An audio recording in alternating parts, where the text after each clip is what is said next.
I call to order this regular meeting of the Scottsdale Unified School District Governing Board. Today is Tuesday, April 26th. The time is 5:31 p.m. I'd like to start with a roll call vote. From my far right, please. Zach Lindsay. Patty Beckman. Libby Wells.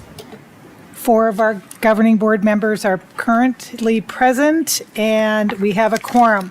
At this time, I call for a motion for us to recess into executive session pursuant to ARS Section 38431-03, A3, and 4, to receive legal advice and provide direction to the attorney for the public body regarding the superintendent's contract for employment. So moved. Is there a second? Second. All in favor? Aye. Motion passes 4-0. We will now move into executive session.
Call for a motion of adjournment of our executive session. So moved. Is there a second? Second. All in favor of adjourning our executive session, say aye, please. Aye. Motion passes 5-0. We leave executive session on April 26, 2022 at 6:27 p.m. I call to order the regular meeting of the Scottsdale Unified School District Number 48 Governing Board. Today's date is Tuesday, April 26th. The time is 6:27 p.m. Vice President Dr. Hartwells, can you please lead us in the Pledge of Allegiance? I pledge allegiance to the flag of the United States of America and to the republic for which it stands, one nation under God, indivisible, with liberty and justice for all. Thank you. I note that Board Member Greenberg joined us at 5:35 p.m. I request a roll call vote at this time, starting from my far right. Zach Lindsay. Jan Michael Greenberg. Patty Beckman. Libby Hartwells. All governing board members are present. We do have a quorum. We move on to agenda item 4D, approval of the agenda. Do any of the board members have any requests for changes of this agenda? With no changes, I ask for a motion to approve the agenda as presented. So moved. Is there a second? Second. Thank you. All in favor of the agenda as presented, say aye. Aye. The motion passes 5-0. The agenda has been approved as presented. At this time, we start with student and staff recognitions. Dr. Menzel. Good evening, President Sanowski, Vice President Hartwells, and governing board members. Tonight's celebrations range the gamut of SUSD grade levels from preschool to elementary to middle school to high school. At every stop along the way, we have compelling stories to share with you. First up, Community Education Director Christine Bono is going to get us started this evening. But before she does, we also need to congratulate her. No, you can keep coming up on successfully defending her dissertation last week. So, Dr. Bono. Dr. Bono, please proceed. Thank you. And I want to also thank the district for all of your support, and Dr. Sanders for being on my dissertation committee. So, good evening, President Zanowski, governing board members, Dr. Menzel, and Mrs. Wagner. On behalf of Principal Hughes, who I'm going to invite up, along with our Echo Canyon early learning staff. So on behalf of Principal Hughes and our early learning TOA, Shelley Pappas, and our operations coordinator, Larry Conti, I'm thrilled to celebrate the early learning staff at Echo Canyon. We want to recognize teachers Marin Velarde and Kellen Velarde, as well as the assistants and child care providers, Morgan Kane, Anna Riley, and Paige Johnston, and our Kids Club supervisor, Elisa Gonzalez, for this amazing accomplishment. Recently, Echo Canyon's early learning classrooms earned a coveted 5-star rating through our Quality First program. Quality First is the signature program of First Things First, partners with early learning centers to improve the quality of early learning across Arizona. The Quality First 5-star rating system is a voluntary quality rating system that helps families in the state of Arizona find quality early learning classrooms. Quality star ratings are an important indicator of early learning quality and also helps early learning providers improve the quality of our programs. The quality of each program is assessed using valid and reliable tools that focus on what research shows are the key components of quality early learning, including child and adult interaction, learning environment, and staff qualifications. The rating is from 1-star to 5-star, and based on these assessments, that's how they determine their rating. 5-star is the platinum standard of the early learning rating, and it's a result of the highest quality environment and far exceeds quality standards. We are so proud of, this is the second time they've received it, the 5-star rating that Echo Canyon's early learning program has received, and we want to celebrate their staff for their commitment to our children. So please join me in congratulating Marin, Kellen, and the rest of their staff.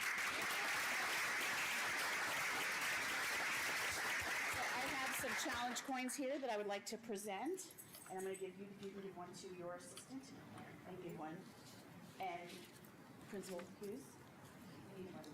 Oh, Take that one. that's right. That was I'll got hook you out. I got one.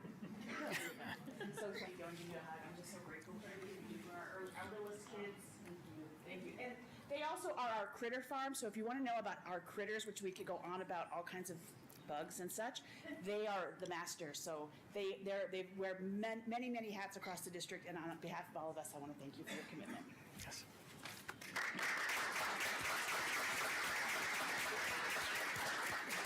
Well, congratulations to the Echo Canyon Preschool Program. And congratulations to Dr. Bono, and what a quality presentation that was. Yeah. Defense hearing, so if you want more questions. Really? Staying with the elementary school theme, I'd like to invite Dr. Kim Dodds-Karen, Director of Teaching and Learning, to the podium to tell us about another one of our excelling teachers who makes a difference every day in her classroom. Dr. Karen? Thank you, Dr. Menzel, and good evening, President Sinowski, Vice President Hartwells, Governing Board members, and Mrs. Wagner.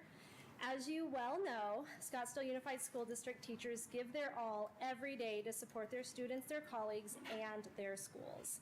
This is the very definition of Laguna Elementary School Gifted Specialist, Stephanie Shammy, who we gather to celebrate tonight. You've seen her before. Dr. Williams, will you also join me? The National Science Foundation's Presidential Awards for Excellence in Mathematics and Science Teaching are the highest honors bestowed by the United States government for K-12 science, technology, engineering, mathematics, and computer science teaching. Up to 108 teachers nationwide are bestowed this award each year. I'm excited to report that we learned last Friday that Stephanie is a finalist for the 2022 Presidential Award, one of 2 elementary grade math teachers chosen to represent Arizona in the math competition.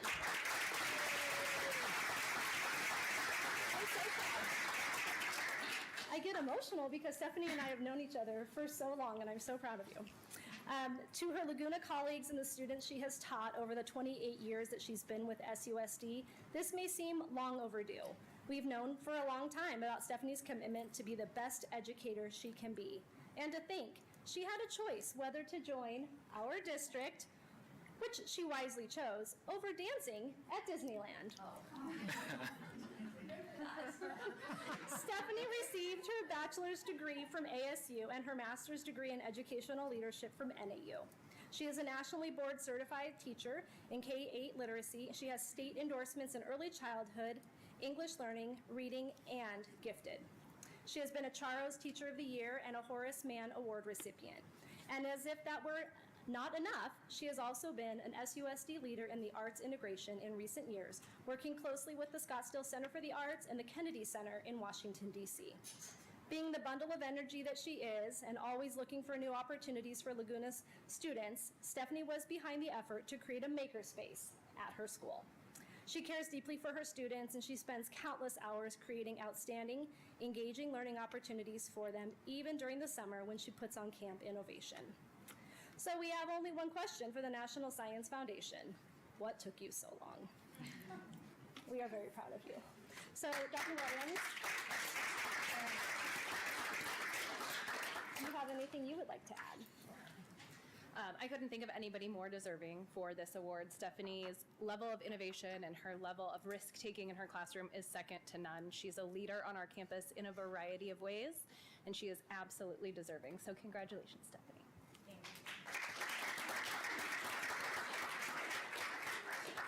We'd like to present you with this recognition coin. We're very proud. Thank you so much. And we fully expect to hear the announcement of a presidential award, fingers crossed, for you. No pressure. Congratulations. So much. Thank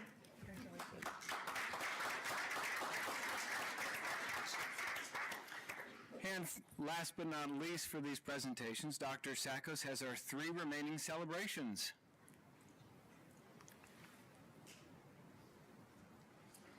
Thank you and good evening. As you know, learning about robotics and building robots to compete in local, state, and national tournaments are deeply embedded learning opportunities across all SUSD grade levels for many years now.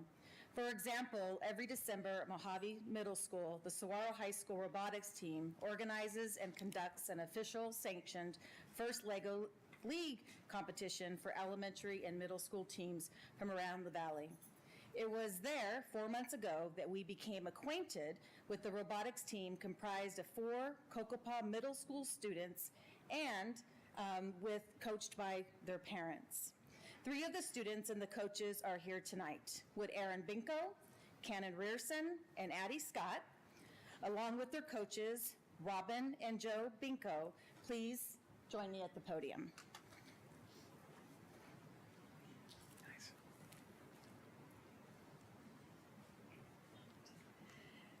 The principal, Mr. Noonan, and the 4th member of the team, Nora Paloki, were unable to join us this evening. Ladies and gentlemen, may I introduce to you the Electrobots.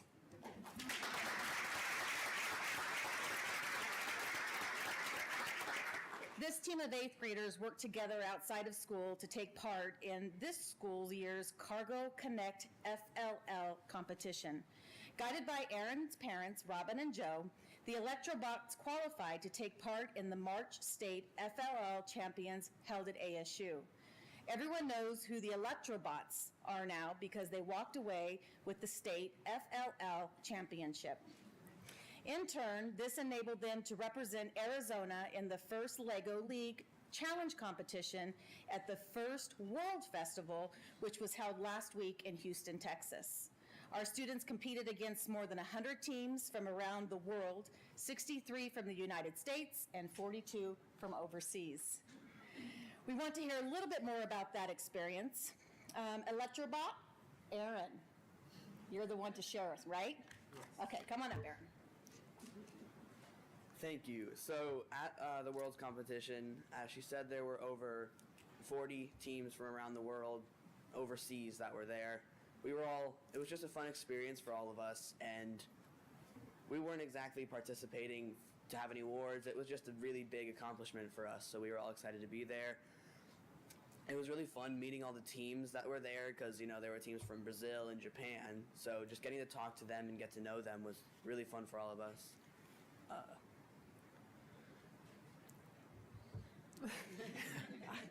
don't know. Nicely done. Please accept these recognition coins as a token of the Electrobots' outstanding achievement. Thank you.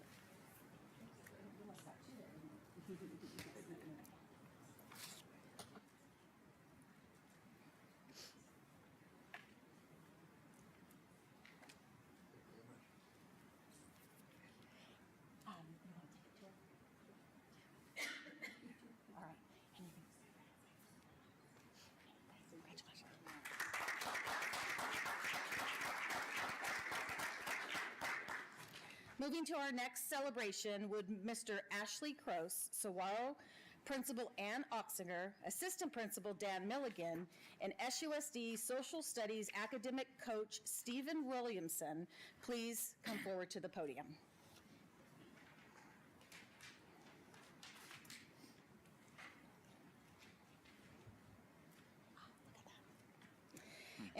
In 2018, the State Board of Education adopted new social science standards. One of the new requirements was to address education about World War II's Holocaust at the middle school and high school level.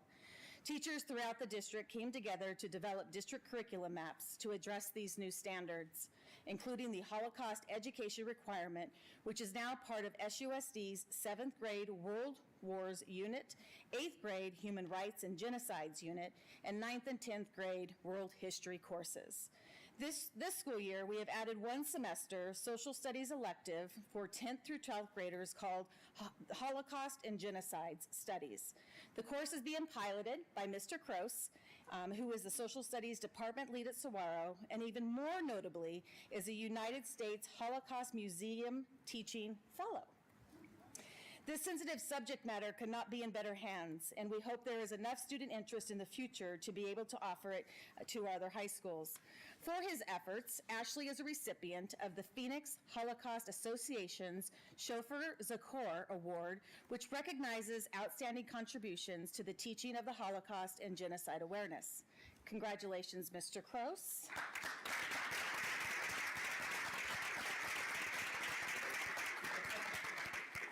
Yes, please accept that challenge coin, and would you like to share anything Sure, with us? sure. I wrote it down this time.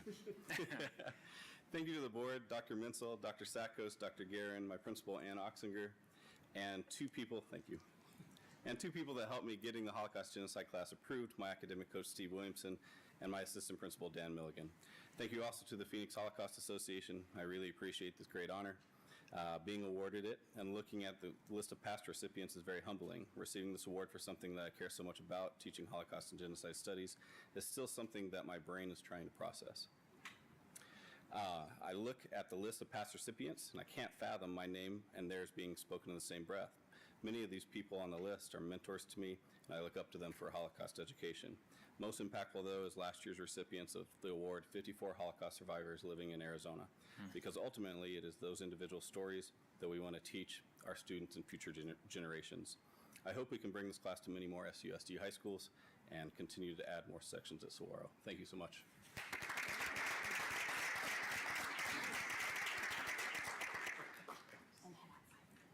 Thank you.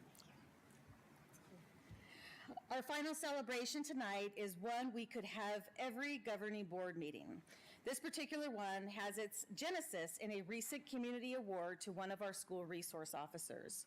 Would Mojave Middle School Resource Officer David Still please report immediately to the podium? I don't often get to give police officers orders, but that was fun.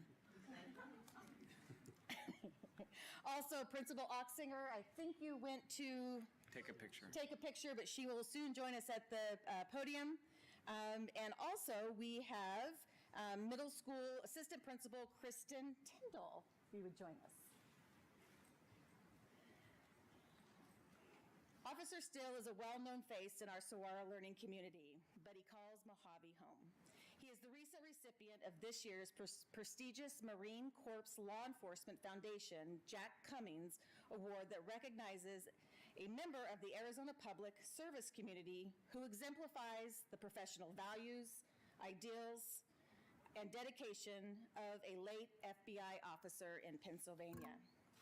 For the record, Officer Still has been with the Scottsdale Police Department for 15 years and has been an SRO for the past 7 years. Besides his SRO duties, Officer Still serves as the officer in charge for the School Resource Officer Unit when a supervisor is unavailable. He is also actively involved in several city teen programs, including Sirens and Sleigh Bells. Normally referred to as Shop with a Cop, this annual program organized by SUSD creates a holiday shopping experience for students who are undergoing hardships. Officer Still also spends Tuesday nights supporting the department's cadet program and mentors young adults who are considering making law enforcement their profession. On campus, Mojave's principal, Dr. Chris Asmussen, tells us, and AP Tyndall can confirm, that Officer Still conducts drug and alcohol awareness classes in PE, strums his guitar in general music classes. We can hear it all the way at the MDA. And he helps the schools set up parent forums on such topics as internet safety with the Arizona Attorney General's office, in-house sessions, and houses his sessions on student anxiety. Officer Still and another member of SPD's Bike Squad train Mojave students who ride their bicycles safely get to school, bike safety equipment, and the importance of wearing a helmet. He also educates parents on the safe drop-off and pickup procedures. Lastly, he is a huge supporter of Mojave, lending his technical skills in setting up for assemblies, talent shows, and the school's promotional parades. Officer Still can be found visiting Pueblo and Navajo Elementary Schools and Saguaro High School. Pueblo Principal Shelley Hummin and Saguaro Principal Oxiger are also big fans too. At Pueblo, he often comes to join our acoustic guitar players in class, and just last week was honored as the honorary member of the Pueblo Guitarists. At Saguaro, he is a huge Sabercat fan, as you can find, and was invited to run out onto the field with the football team's captains at one home game last fall. Even more heartwarming than all of this is the way students react to Officer Steele. He is reassuring, calming presence on campus who is always there for students when they are having a rough day. They just want to chat, they need a bike helmet, or they just need help setting up for a show. Also, as you know, Officer Steele is scheduled to become our next Crisis K-9 handler for the department next school year, and he is especially looking forward to that. Officer Steele has become the fabric of the Saguaro learning community over the last 7 years, and for that we could not be more grateful. Please accept this challenge coin from your SUSD family.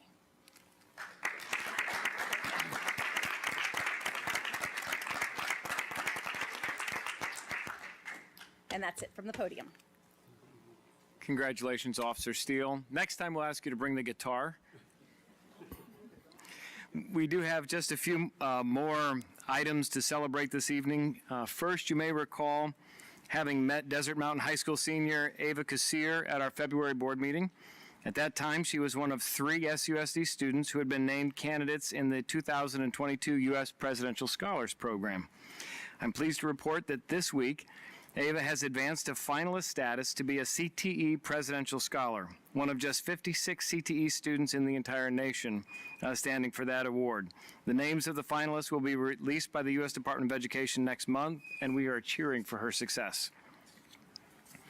Also in February, we were introduced to 4 outstanding CTE engineering design students from our Math and Science Academy at Saguaro High School. Owen Barker, Donovan Grant, Brody Cladis, and Noah Schaup had just won a statewide drone delivery system design competition. And this past weekend, the 4 competed on Zoom in the national and international real-world design competition. And they received the competition's International Innovation Award for the hydrogen-powered propulsion system they designed for their unmanned aircraft. Congratulations to this engineering Fab 4 from Saguaro and their teacher, Susan Lindberg. Lastly, the middle school and high school athletic seasons are coming to an end. Middle school track and field student athletes meet here at the Coronado Stadium Thursday afternoon in their final meet of the year. So if you want to watch their performances, you have one more opportunity to do so. At the high school level, in tennis, both the boys and girls teams at Arcadia, Chaparral, and Desert Mountain start their postseason tournaments this week. In baseball and softball, both boys and girls teams at Chaparral, Desert Mountain, and Saguaro are involved in state playoff competition, as well as the Arcadia girls softball team. And the state track and field championship get underway at Mesa Community College next week and into the following week. And we will have several participants there as well. It is an exciting time all around for many of our high school athletes, and especially for the seniors who may not be pursuing a college sports experience. We wish all of these dedicated students well and appreciate the efforts of their coaches who have been guiding them since January. And that concludes tonight's student and staff celebrations. Thank you, Dr. Menzel. Very impressive. And I'd like to specifically thank the Electrobots and the Benko family. That's quite a family affair. That's super neat to see that engagement with the family there. At this time, we do have a special presentation by our Student Advisory Board. It's great hearing from our student leaders. Dr. Menzel, can you introduce them? Yes, well, this is the last presentation of the year from our Student Advisory Board, but that doesn't mean their work is done, and I'm going to turn it over to Trex and team. Well, hello, President Zazowski and Vice President Dr. Hartwell and fellow board members. For this update, we're going to start off with SAB updates, and Zach's going to take that on. Good evening. How you guys doing? But for today, for our SAB updates, we're first going to talk about our subcommittee updates, our teen town hall updates, and then our thought exchange building services that we wanted to bring up, and our upcoming activities for the SAB. So for subcommittees, as we've shared before, we have 4 areas of focus that we've been focusing on: code of conduct, college and career readiness, communications, and technology. And for code of conduct, I'll turn it over to Gabriella Chen. Good evening. So I am the co-chair of the Code of Conduct Committee, and as of this morning, Ms. Shannon Cron has shared with me a proposal for the potential dress code for 2022-2023 school year. She also notified me that on Thursday there will be a meeting to approve the structure of the Code of Conduct among assistant principals around the district, and she also invited me to share it with different students around Desert Mountain and also with the senators at within the student advisory board so they can share it to their respective high schools as well. And what we found, me and Zach Oken found through the Desert Mountain Teen Town Hall, was that students did want to see change within the dress code, but they weren't exactly sure how that would look concretely. So I'm hoping that with this new, more concrete visual proposal, people will be able to either give us feedback on what we can do better structurally, and that would be the same structure that I talked about last time, what you must wear, what you can, and then anything that you are prohibited from wearing in schools. And so we are hoping that students could give us better feedback on that once I release a proposal to different students. Thank you. Thank you, Gabriella. Now we will be going on to our College and Career Readiness Subcommittee. So for the College and Career Readiness Subcommittee, we've been focusing on revitalizing college and career centers with enhancing communication and support for students, with especially Naviance tools, career exploration, potential major explorations, and resume tools brought through by Naviance, as well as scholarships, searching and sharing that with students from the College and Career Center to the students at individual high schools, as well as college exploration and the different application requirements that colleges have. As a part of this subcommittee, we've actually been able to work with the district in renaming and changing the role of the director of career and technical education to become the director of college and career coordinator. And that will help with putting a figure at SUSD that will work specifically for this purpose, as well as the CTE purposes from before, which will hopefully make it easier and more successful for students to reach their goals in their future. With the communication committee, what we found was people were not able to reach to us about the student advisory board, or didn't know what the student advisory board was, the students. And what we found was at the Teen Town Hall, students did not know that we existed. So what we started was Instagram to help get awareness, but also we have an email now at the student advisory board at susd.org where students can email their concerns and email us and talk about their concerns so they can reach out to us better. With the technology committee, we are testing the new Dell laptops, and we are beta testing them and see how they are working compared to our current laptops that we have, the Surface Go's. And also we are figuring out ways to help teachers know email the technology committee regarding websites that are blocked so they can get them unblocked and ready for lesson plans. And now to Zach. So one of the biggest things that the SAB has been focusing on is the Teen Town Hall for this year, and that was one of the things that the governing board requested specifically. So throughout the Teen Town Halls we've currently had one at Arcadia and Desert Mountain. We've seen some very common themes come up regarding communication, college and career readiness, technology, and code of conduct. So our 4 subcommittees that we actually have, so we kind of planned ahead with that. But most of those topics were about increasing communication, making it so school websites that were blocked, which Chuck talked about a little bit, and kind of changing that system so that way students can be able to access more things and teachers are able to teach without limits to their education. And also we do have 3 upcoming Teen Town Halls. We have Saguaro's on the 27th at 8:45 in the morning. We have Coronado's on the 28th at 2:30 in the afternoon. And we have Chaparral's on May 4th at 12:30 in the afternoon. So we look forward to seeing more from these Teen Town Halls about information to change and adapt, some things that we can all do better as a district to make our students the most successful they can be. And for our thought exchange, so one of the things that we're looking to bring up is our building services thought exchange. So at our last SAB meeting, we were actually talking about different facilities in SUSD and how maintenance on them has sometimes been neglected, and different things in the schools have been broken for the students and have disrupted some of the learning in our communities. So we're looking to send out a thought exchange for students to actually tell the Student Advisory Board, tell the district leaders, and we're working with building services for this about the different things on campuses, because the students are the ones that are using all the different facilities that we have on campus. So we're hoping that they're able to give us a firsthand account of everything going on at campus, so we're able to address that on a district level. Then with our upcoming activities, we're going to start setting up the bylaws of the Student Advisory Board so we have a more structured government with our thing. One of the things that we're going to add to this is senators from each school will have to meet with their principals and meet with their constituents once a month, so then we can keep getting more awareness about the Student Advisory Board and keep getting more thoughts and ideas from the students that bring to here and get more diverse of thoughts. And we're potentially going to work with the Mayor's Youth Council. With that is we're going to try to work with them on certain occasions. We'll see what those would be in the future, though. But yes. Any questions? Do any of the governing board members have comments or questions? Vice President Dr. Hartwells? There we go. Thank you very much. Always a pleasure to have you here and learn, what's going on among the students in terms of their interests, needs, and wants. And along those lines, one question I had was about the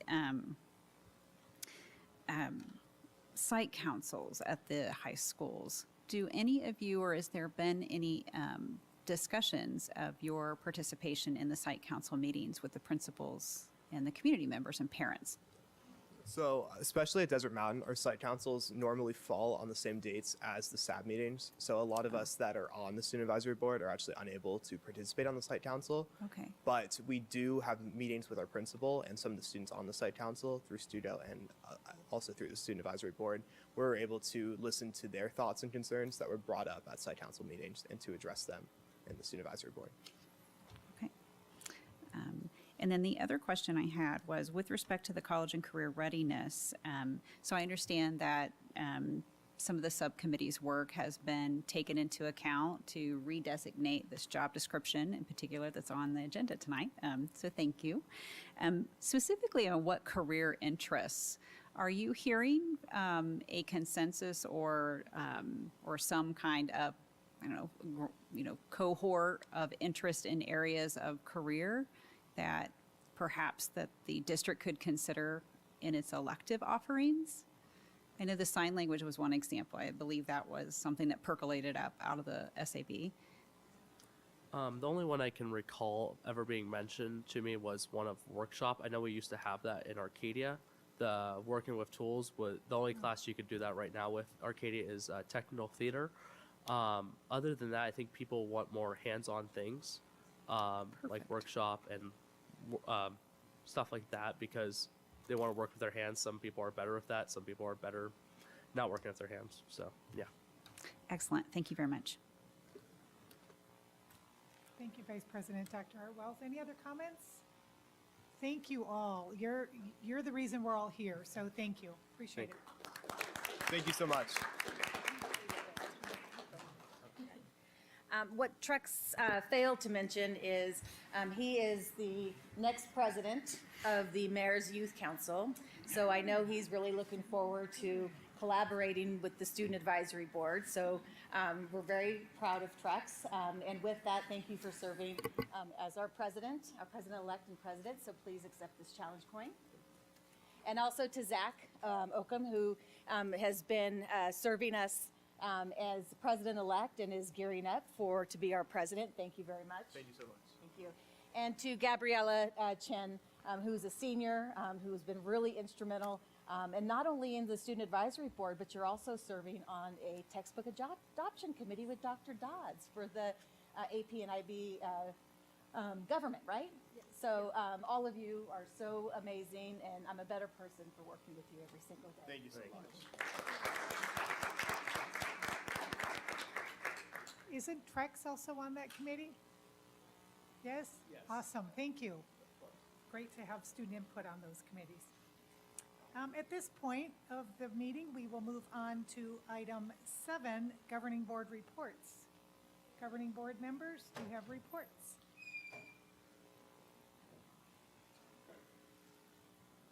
Board Member Greenberg. I would just like to really thank our district for all the amazing events that have been planned this year. We've had a number of theater performances in the past month at a number of our schools, Saguaro and Chaparral. We also had some induction ceremonies already, for the National Honor Society, which was a pleasure to attend. The previous week, as the board knows, we also had our hearing on the Chaparral field lights that I attended for the day, and it's nice to know that for the time being that we're able to continue using those lights and allow our students to play their sports safely, as well as not miss as much class time to do so, to participate. So those are all nice events, I think, and benefits that we've seen over the past month.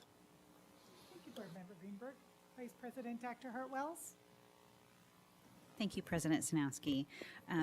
I categorized my engagements into community and kind of closer to home SUSD engagement. I'll just make a quick run through just to let you know that we are out there in the community listening to what our community has to say and learn really what the needs and market in our own way, in our own personal experiences, the great offerings here at SUSD. So first, I was a judge at the Arizona Science and Engineering Fair at the Senior Division of Chemistry, which included recommendations for the International Science and Engineering Fair submissions by the state of Arizona. I also was an organizer and participated in the Arizona Women of Higher Education Annual Conference just a couple weeks ago. I had the honor of attending the Family Promise celebration a few weeks ago with President Sanowski for their good works that the organization does for families, making sure that the school-age children, families that are transitional housing or are just going through a rough patch are enrolled in our SUSD community. The Miracle League of Arizona had their 10-year anniversary about 3 weeks ago. And had the pleasure of attending also with President Sanowski. And this, just so you know what this is a public-private partnership that actually SUSD provides the access to the land and the field there. It's really a field of dreams, what they call it. It's a fully adaptive baseball field and facilities that are offered to extraordinary Arizonans of all ages so that they can play baseball. It was an amazing night. I was really honored to be able to participate. I also had the chance to attend an Honor Health event to share data and results from his title was the CEO of Happiness, or Data Scientist of Happiness, from their ongoing efforts. Honor Health is an ongoing effort to improve the quality of life for Scottsdale residents. And we got to see some of that data and their findings, which is very interesting. It was a 10-year review. And closer to home, our SUSD engagements.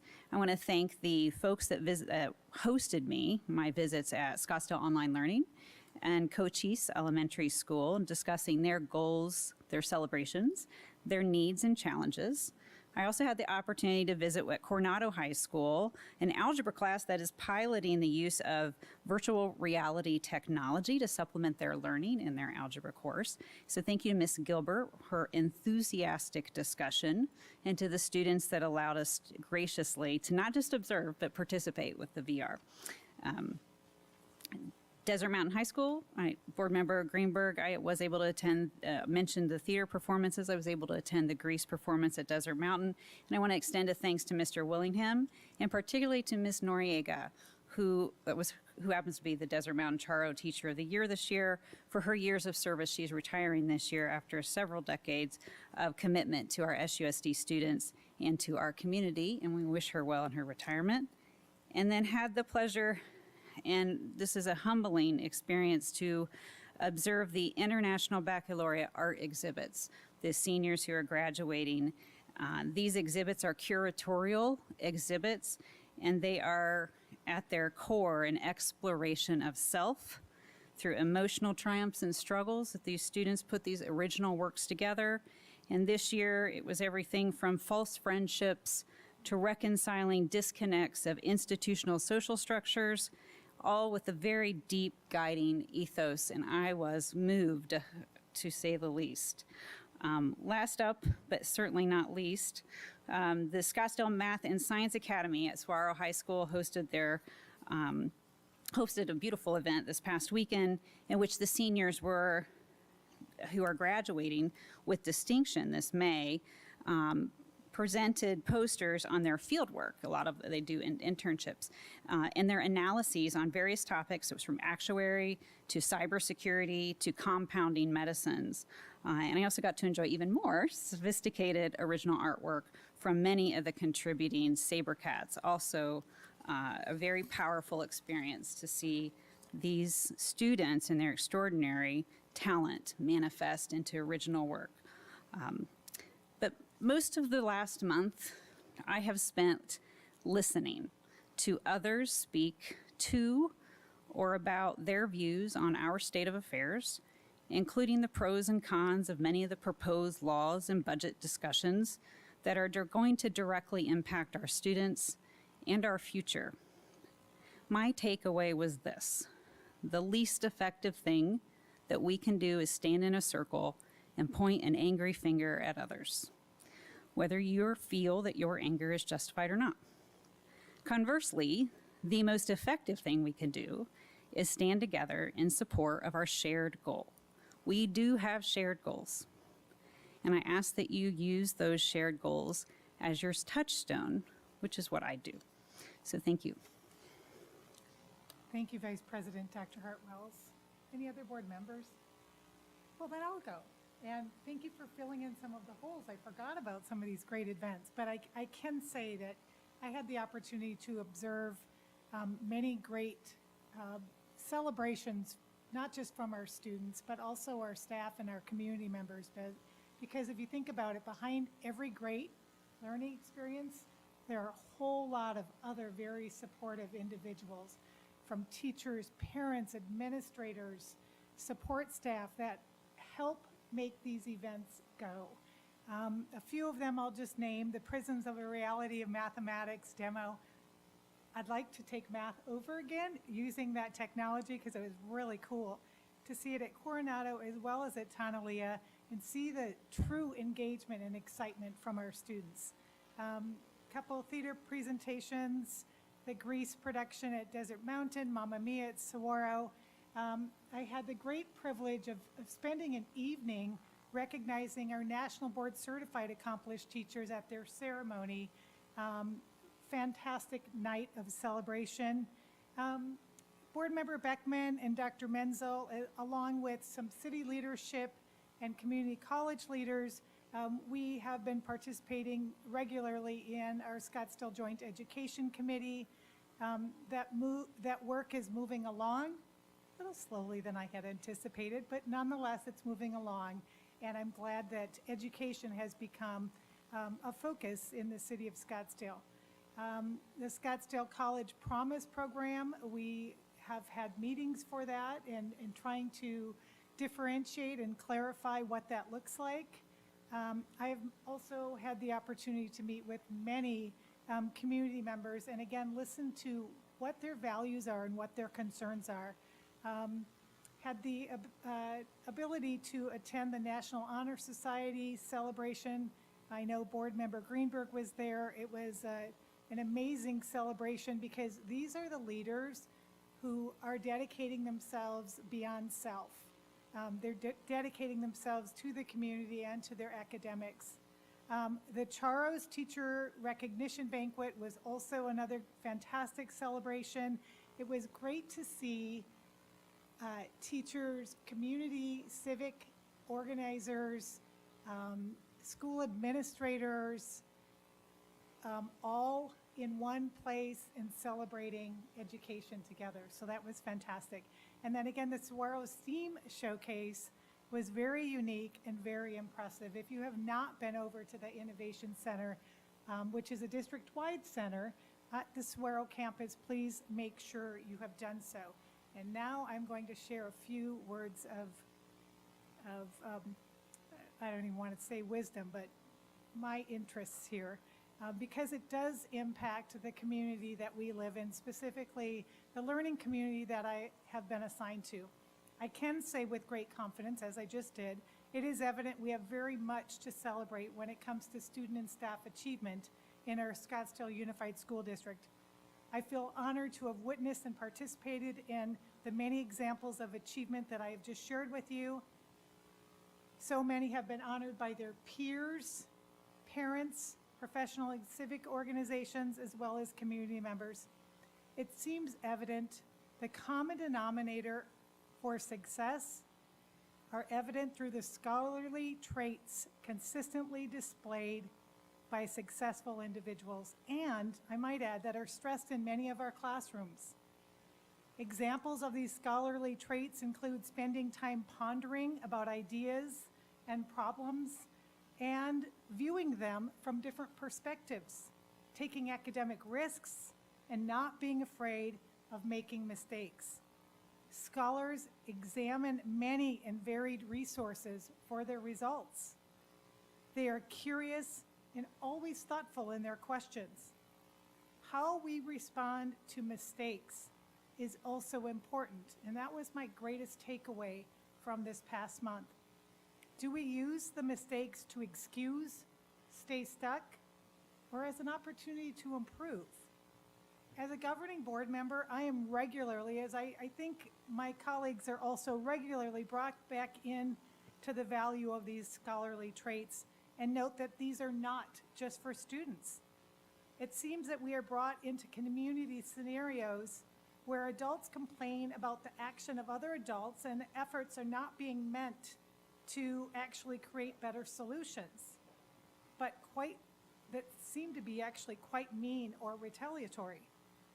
What message are we sending to our children if, as a community, we choose to find joy or success lighting things up or tearing people down? As a community, we are better suited to work together through our challenges and towards better outcomes. Every child in our community deserves to be loved, challenged, and recognized for their success, and so do the adults. If you have an issue about any particular thing that goes on in a classroom, anything that you've heard, and you need to verify it, please, out of respect for our children and the educators who dedicate their lives to them, I ask that we have calm conversations with our children, try to learn more of the details, and then be certain to include the teacher. Please don't make assumptions, jump to conclusions, then post or share inaccurate facts, because facts are what we know, about our community onto your social media accounts in pursuit of likes or political calculations. This practice is not only dangerous, but it's not healthy. It's not healthy for adults and it's not healthy for kids. We have policies that directly address a complaint process. If you have any issues about concerns and really seek amenable conclusions, please follow the policy, KEB. I understand that often this process moves slower than we like.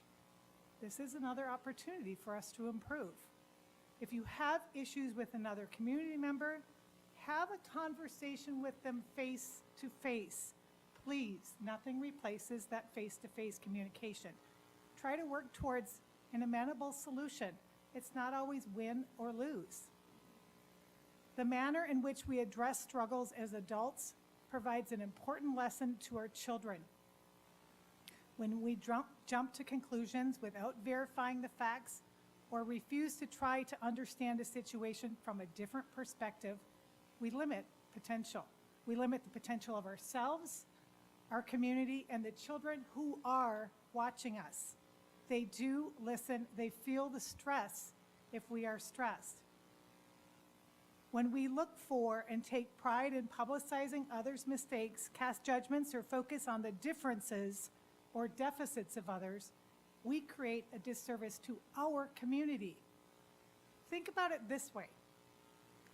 If a student, maybe your child or grandchild, made mistakes, and as a teacher, your child's teacher, I chose to perseverate on those mistakes, advertised the mistakes of the student, and continue to judge the student based on a normal part of the learning process, I think we would all agree that this is wrong, unhealthy, negligent, maybe even abusive. It is vital that parents work with our school staff for the achievements of their children. Care providers and community members are an integral part and aspect of the student success team. With National Teacher Appreciation Week coming up next week, I ask that we implement the scholarly traits we encourage our children to foster, that we try to practice kindness, tolerance, and stop being critical of others who we don't really know or the situations we aren't well informed of, and that we instead try to focus on helping our students and fellow community members be successful. I really do believe that the future of our Scottsdale Unified School District depends on this. And with that note, we will move on to agenda item 8, public comment. Citizens attending and/or participating in Scottsdale Unified School District meetings, either in person, virtually, or telephonically, are required to observe the same rules of order and decorum applicable to members of the governing board and staff. Unauthorized remarks or demonstrations from members of the audience, yells, outbursts, and/or disruptions are not permitted. Members of the public are not allowed to approach the dais at any time while the governing board meeting is in session without express permission of the governing board president. And I do want to thank our technology team led by Dr. Watts for this new innovative sign and request to speak system. It's live, it's a document, it's lovely, and I'm looking at our first speaker. Speakers will have 2 minutes, and the first speaker is Andrea Keck, followed by Susan Winder.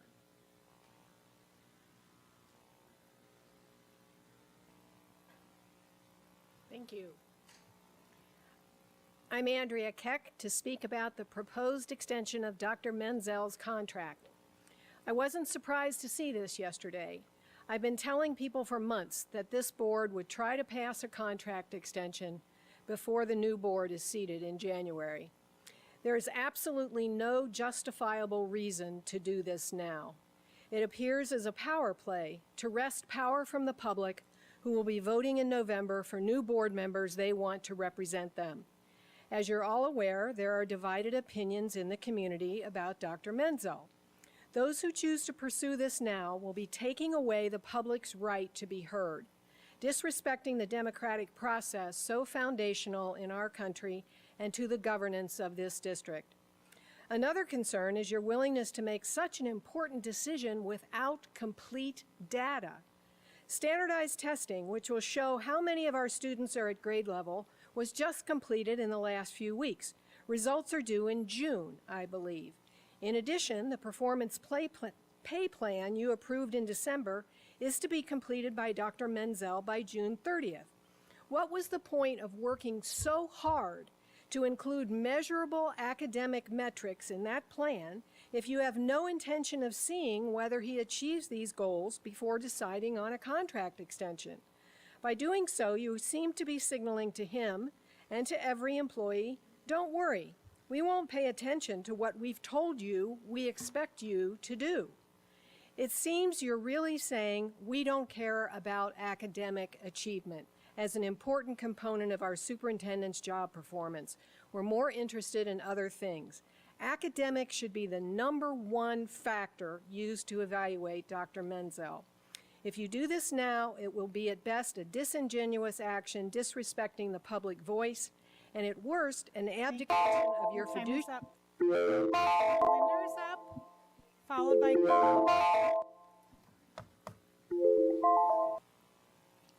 Good evening, Board and Dr. Good evening, Board and Dr. Menzel. My name is Susan Winder. I'm a taxpayer in your district, and I have grandchildren in your middle and high schools. More importantly, I have been a professor at the University of Phoenix, one of their campus faculty assessment liaisons, a school principal, a school counselor, and I've taught K through 12. I don't share that to boast. I share that so that you will know I have the experience and education to know what I'm talking about. I spoke to you several weeks ago about teachers not using the excellent curriculum selected by your curriculum department. In addition, many of your teachers are not using the parent-student view platform. that I am sure will meet the guidelines set forth by Arizona Bill 1211. I am aware several of you are not in support of that bill, which I don't quite understand. It is time to make the focus of your efforts on the students first and foremost. You have lost a lot of your good teachers, and the ones that are left are not expected to follow district guidelines. It is time to put COVID behind us and raise the quality of education that existed in this district pre-COVID. Increases in bonuses and salaries does not accomplish this. The only possible thing that this can do is put a warm body in the classroom. Who is in the classroom, what curriculum they are using, and who is ensuring that they use it is what will take us back to the quality of education you had before and will increase your dismal AZ merit scores and high school graduation rate. The AZ merit scores are a reflection on the school district, not the individual student. You must get rid of teacher-created curriculum, and principals need to ensure that occurs. Those at the district level and on the school board must support this position. Teachers are not trained to select curriculum, and they don't have the degree and experience to do so. It is time to stop feeling sorry for educators because of COVID and allowing them to slide on expectations and performance. The medical field was greatly impacted by COVID. Would you want your doctor sliding on expectations and performances? Please, please, put your money there and expect Your time is Corinne Werner, followed by Emmy Cardella.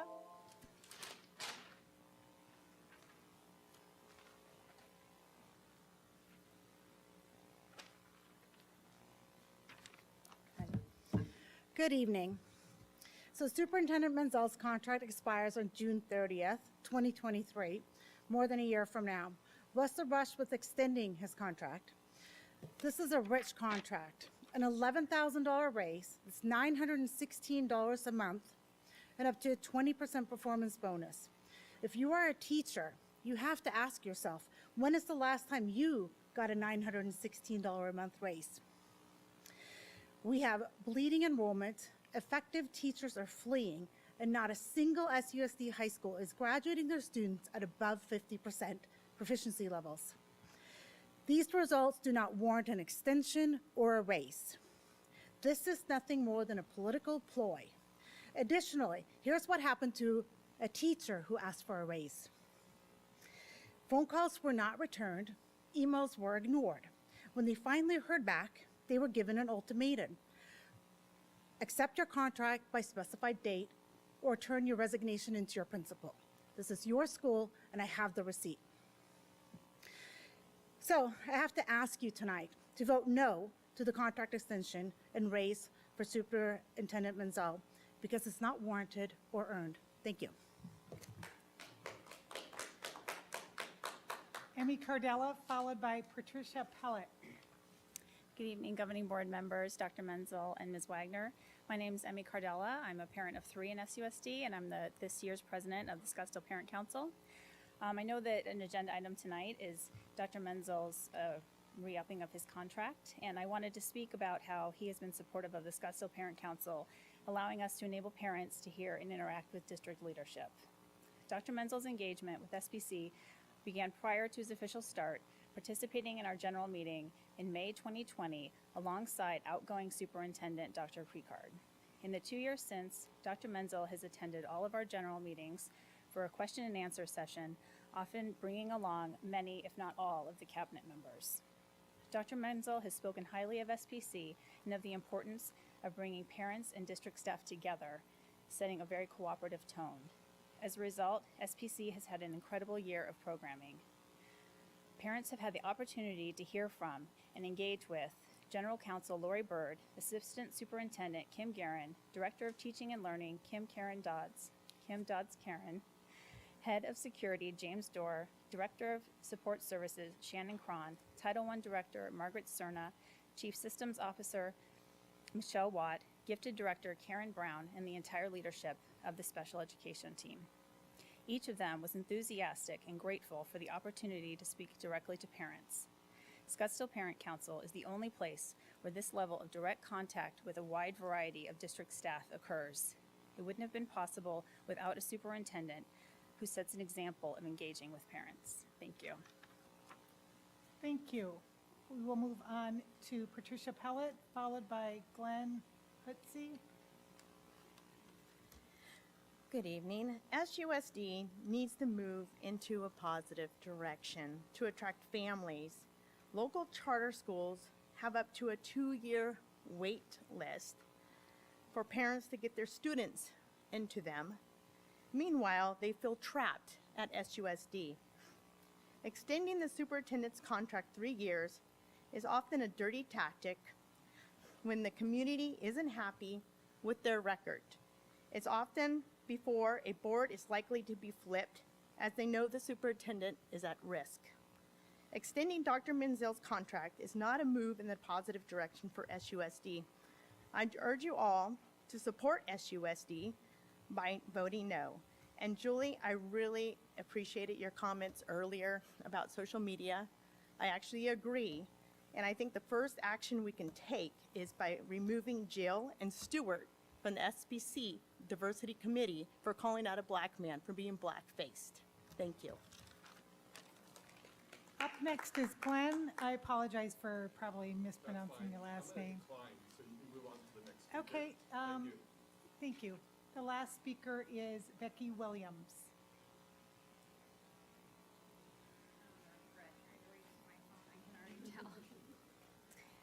Good evening, Dr. Menzel, President Sanowski, members of the Governing Board, and Ms. Wagner. Becky Williams, President of the Scottsdale Education Association. On behalf of certified staff, I would like to speak in favor of the agenda item Return to Work 12C. This proposal was developed from a mutual interest through the certified meet and confer process, and it is one piece of a large and complex puzzle to identify potential solutions to perceived inequities and lack of clarity in the certified staff compensation schedule. We believe that this recommendation is an opportunity for the district to align its practice with the goal of retaining highly qualified, dedicated staff. It will keep dedicated education professionals in the classroom with the students they have served for their entire careers and wish to continue serving in retirement. In addition to providing an avenue for excellent learning environments for our students, the Return to Work recommendation is a way to value and honor the expertise and dedication of these lifelong education professionals at a time when we are seeing far too many leave the profession. I wholeheartedly support this recommendation, and I look forward to hearing your discussion on this item and the outcome of your vote later this evening. Thank you. Thank you to all participants in our open call to the public this evening. At this time, we will move on to superintendent's comments. Dr. Menzel. Thank you, President Sanowski, members of the Governing Board. Just a few things to add in addition to our earlier celebrations. Many of you may know this is Administrative Professionals Week, and I want to give a shout out to our SSPA members who are administrative professionals. Tomorrow is Admin Assistant Day, and we're going to celebrate Gladys and all the others who work tirelessly. And if we're going to really celebrate them, we can move the speed of the meeting so we can get done. No, just kidding. Another shout out is that it's National After School Professionals Week. And unfortunately, Dr. Bono had to leave already, but I just wanted to really point out that our Kids Club childcare staff do amazing work, and that often they don't get the recognition or attention they deserve. So we want to give a shout out to them as well and express our appreciation for the support they provide for our families. And Julie mentioned earlier that the first full week in May is Teacher Appreciation Week. And since we don't have a board meeting before then, I want to give a shout out to all of our Scottsdale teachers. They have stayed engaged in some of the most difficult, challenging professional times, and I am truly grateful for the work they do every day in serving the needs of our students. And to speak of that, the other, it was mentioned earlier, but the Chaparral Education Banquet was a fantastic celebration of teacher success, and that recognition was a beautiful thing. Two final comments. One relates to the state budget. As you know, we don't have one yet. And we also last week learned that the state wasn't even going to move forward with the skinny budget. That's actually a good thing, because rolling forward a budget at this juncture is a disservice to the state when our elected officials have the ability to address funding priorities, and they have the resources with which to do so. Earlier today, I was a participant in a conversation about the state budget, looking at ways to move forward. And for the first time in a very long time, there's a very real prospect that we actually may have a bipartisan budget. and that there are people on both the left and the right that are talking about increasing funding for public education. There are dollars to do so, and I'm hopeful that the goodwill and intentions of the people that I've been listening to who are working across the aisle in the state capitol will come together and put something forward that will benefit our students not only in Scottsdale, but all parts of the state of Arizona. The final thing that I would like to mention this evening is to build on what Julie mentioned related to the work of our tech team and our communications team for the electronic sign-in. I think the more we can make these things automated and easier to access for the public, the better. So I appreciate the work of the team. And with that, I'll conclude my comments. Thank you, Dr. Menzel. All right. We are going to move on to our consent agenda at this time. And I will ask for a motion. Yes. Oh, yeah, we've got a presentation. Yeah, academic science presentation. I'm sorry. I'm so sorry. We actually have an information discussion item by Ms. Kaiser. Dr. Menzel, can you please introduce that? So we're really excited. Johanna Kaiser is going to present to you something that I think will blow you away. And I don't want to say any more because I'm going to turn it over to her. Expectations. Good evening, President Sanowski, Vice President Dr. Hart-Wells, governing board members, Dr. Menzel, Ms. Wagner, and of course our wonderful community. My name is Johanna Kaiser, and I'm the proud pre-K-12 science academic coach for SUSD. And this evening, I'm going to share with you all some updates on our science instruction across the district. Okay. So we always ask the important question, what are the keys to successful science implementation for districts? Well, there's research published by the National Academies Press on implementing the next generation science standards, which were a framework for Arizona's state science standards. We had the opportunity to work on ADE's Science Steering Committee with many districts from across the state to create visual representations of how our district, our activities, and our strategies relate to best practices, and that's called a driver diagram. So the ultimate goal on the far left, that's in green, is equitable implementation of standards. There are primary drivers that are research-based that are the main areas of influence that are necessary to advance to the improvement of that ultimate driver goal. Then there are secondary drivers, which are smaller sets of system components that activate each primary driver. And then there are change strategies. So these are the key actions that influence secondary drivers. And in SUSD, all these change strategies align with SUSD's strategic plan and evolve every year to support secondary drivers and ultimately the goal. Okay, did you all get that? Maybe not. Let me give you an example. I'll walk you through. So,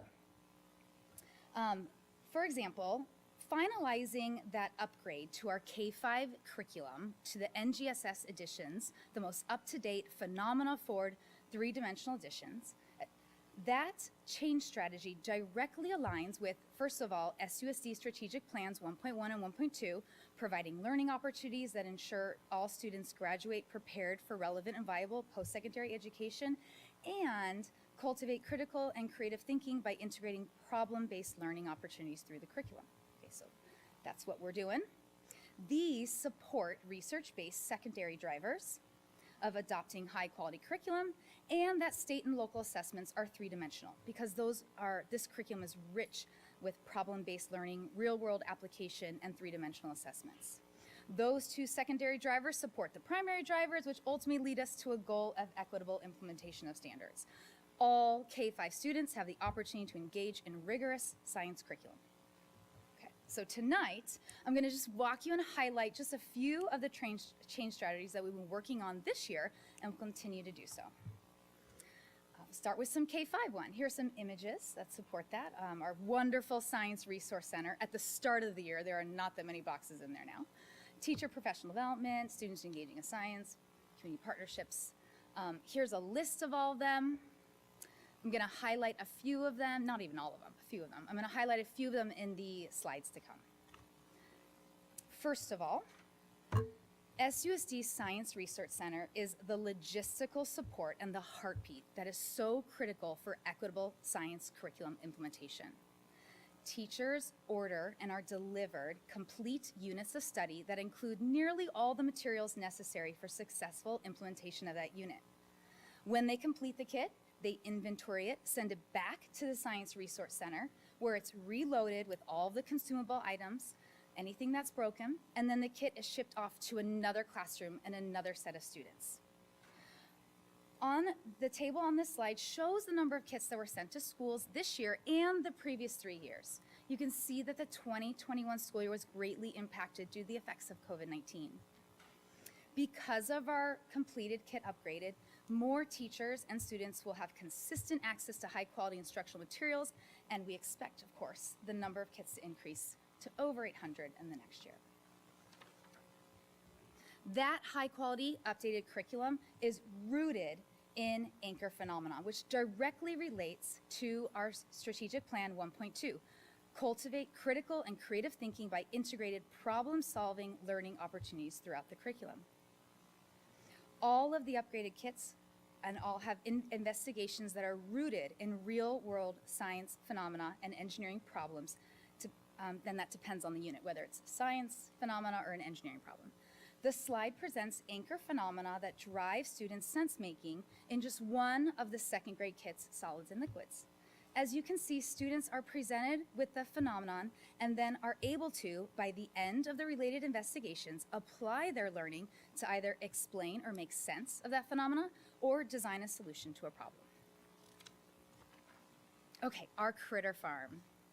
Another change strategy that we wanted to highlight in this evening that supports that primary driver of access to high quality curriculum and materials is our SUSD Critter Farm, coveted by many districts across the state. Our K-5 science curriculum embeds hands-on investigations with live organisms. Accessing these organisms can be difficult if left up to the individual classroom teacher, and then potentially a teacher not implementing or being able to implement the curriculum with fidelity. Our Critter Farm, which is located at Echo Canyon K-8, supports all elementary, middle, and some high school classrooms with housing, distributing, collecting critters. You can see a list of the critters at our Critter Farm on this slide. I left the hissing cockroaches at home. I had them in my car because I left those at home. We wanted to highlight some special projects to support the sustainability of our Critter Farm this year. We had a challenge with milkweed bugs. Not going to get into details, but it was a challenge. So we took our problem to Suarez Engineering 1 students, called up Susan Limburg and said, "Could you help?" They designed, and this is not the final iteration, but they designed these fantastic habitats that includes removable water and food trays, 3D printed climbing structures that they all did in like a superhero theme, which I thought was cute. And all with improving the habitats for the bugs and meeting our engineering constraints of cost, durability, ability to be cleaned, size, etc. They truly solved a real-world problem that will support science instruction across our district. Additionally, we really want to recognize the community partnerships that have also greatly supported and improved the productivity and sustainability of our Critter Farm. Echo Canyon's master gardener, Mr. Pickle, also known as Lou Rodarte, has worked with the Critter Farm keepers to support worm production in the garden compost, planters with plants that serve to house isopod habitats, and vegetation that attracts local butterflies. Oh, y'all, this is just a huge hallmark for our Critter Farm. So we have all these passion vines that attract local butterflies that then we now create our own caterpillar chrysalis butterfly habitats that we send to schools. And this has not only saved SUC lots of money, but it doesn't contribute to the practice of shipping in and releasing non-native organisms into our Sonoran Desert. So it's truly a highlight of strong community school partnerships. All right, some secondary change strategies, some fabulous pictures. And the list, which I'm running out of time, so I will continue on with highlighting some of these. SUSD's teaching and learning size team is small. But we acknowledge that our capacity to serve teachers and students is much stronger and more well-developed when we work strategically with community partners. We continue to expand opportunities for our students to engage with real-world problems and apply their knowledge and skills to situations outside of the classroom. The Saguaro Math and Science Academy does a phenomenal job with this, as I observed on Saturday and beyond, with their program. And the goal is to expand similar opportunities for teachers and students to extend their learning beyond the textbook and both within our schools and outside our school walls. Also, secondary science teachers are eager to engage in a curriculum adoption this upcoming school year. We need to adopt curriculum that supports and is in line with the 2018 Adopted Science Standards. And we're eager to put the best curriculum and assessment into the hands of students and teachers. Additionally, SUSD needs to continue to support teachers and schools with launching innovative course offerings that'll support the secondary driver of resources for developing and using the knowledge of students. We want to continue to meet the demands of the STEM industry and support our students with gaining knowledge and skills necessary to meet our strategic goal of 1.1. And we can see why that's important with this next slide. Why are these courses so important? The table on this slide shows enrollment in lab science courses in each grade level spring semester this year. As you can see, there's a steep decline in science course enrollment during students' senior years. There are many hypotheses related to this phenomenon. State graduation requirements only require 3 years of lab sciences. In-state university, only 3 years of requirement. Competition with early release for seniors each year and in their senior year. Competition with elective courses.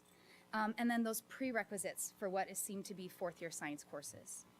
It is critical that in order to support our students entering STEM fields, whether university-bound or career-bound, that our course offerings continue to evolve and meet the interests of our students and needs of the industry. We also need to create desires to pursue degrees in the sciences at the elementary and middle school level to drive interest and course demand at the secondary level. Okay, another driver for equitable implementation is, of course, supporting teachers and coherent and sustained professional learning. So in addition to all the wonderful things that Dr. Dodds and Teaching Learning does for our teachers, we are so excited to relaunch the Summer Institute this summer. Throughout the summer, with most concentrated in the month of June, we'll be offering dozens of professional development across all content areas K-12 teachers. Science, specifically, is offering 27 in-house professional development opportunities the first 2 weeks after school is out. We've partnered with some of our vendors, Discovery Ed, Vernier, ProWare, Explore Learning Gizmos, community partners, McDowell Sonoran Conservancy, Boys and Girls Club of Greater Scottsdale, to support science instruction and innovative learning opportunities for for teachers and administrators. We have administrator training as well.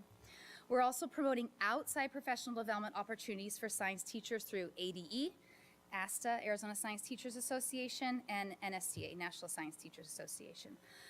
Information on Summer Institute with all the links to register is going out to teachers on Monday. So I didn't want to be like, where are all these sign up? They're coming Monday. Okay. And as you are aware, 2 of our schools, Laguna Elementary and Navajo Elementary, and one of our programs, Suarez Math and Science Academy, have and are engaging in the rigorous Cognia STEM certification process. Information on this slide is a brief description of the certification kind of provided by Cognia. Really doesn't capture how rigorous it is. I'm gonna say rigorous 100 times, I guess. Essentially, it is a rigorous evaluation process that scores schools on their programs on 16 research-based standards that are indicators for successful STEM implementation. And for each of those 16 standards, they are scored in 5 categories: engagement, implementation, results, sustainability, and embeddedness. And we have to provide evidence for not only the 16 standards, but for all of those indicators within all those 16 standards. The schools have submitted written narratives, like dissertations for real, and extensive artifacts that document their implementation and successes. They then have an engagement review, a 3-day process where outside evaluators review their writings and their findings and their artifacts, spend time meeting with leadership teams, and interviewing teachers, students, parents, and community members. In fact, one of our Navajo review evaluators is going to be attending the event at Navajo Thursday evening. So I'll point him out. Saguaro Math and Science Academy's engagement review occurred in March, and they were awarded the prestigious honor. Laguna and Navajo, not to discount Saguaro, but they have a greater challenge as they're both seeking whole school STEM certification, not just program certification. That's all pre-K 5 teachers. Dr. Williams, Mr. Patzloff, their leadership teams, and the teachers have worked so hard, and their engagement reviews are the week of May 9th, and we look forward to sharing those results with the community when they're announced. Questions? Board Member Beckman. I don't know what was more exciting to watch, the presentation itself or your passion for your subject matter? Oh, I could go on forever. It's the best. I have the best job in the world at the best district in the best content. I believe you, and I can see that you believe it too. So I just wanted to say thank you. I thought it was a fascinating presentation, and especially like your bug garden, and keep up the great work. Vice President Dr. Hartwells. Thank you, Ms. Kaiser, for an enthusiastic summary of some very complicated work and a lot of effort that went into, especially the diagrams in particular. There's a lot of new standards. I appreciate that we are upgrading and making more current and modernizing, even just down to the FOSS kits, right? That matters for our kids. I'm very glad you're leading this charge. And I could talk to you for hours, and we have done that, but I will not do that tonight. I simply have 2 questions. One, I'd like to know, so I did do a review over the Saguaro Math and Science Academy when they went through their STEM certification. Cognia gave a very in-depth feedback document. And some of that feedback I thought was very interesting and informative and not specific to a program or a high school. And my question is, to what extent, and Dr. Williams, maybe she could comment too, has Laguna and Navajo learned from that process to accelerate their engagement review?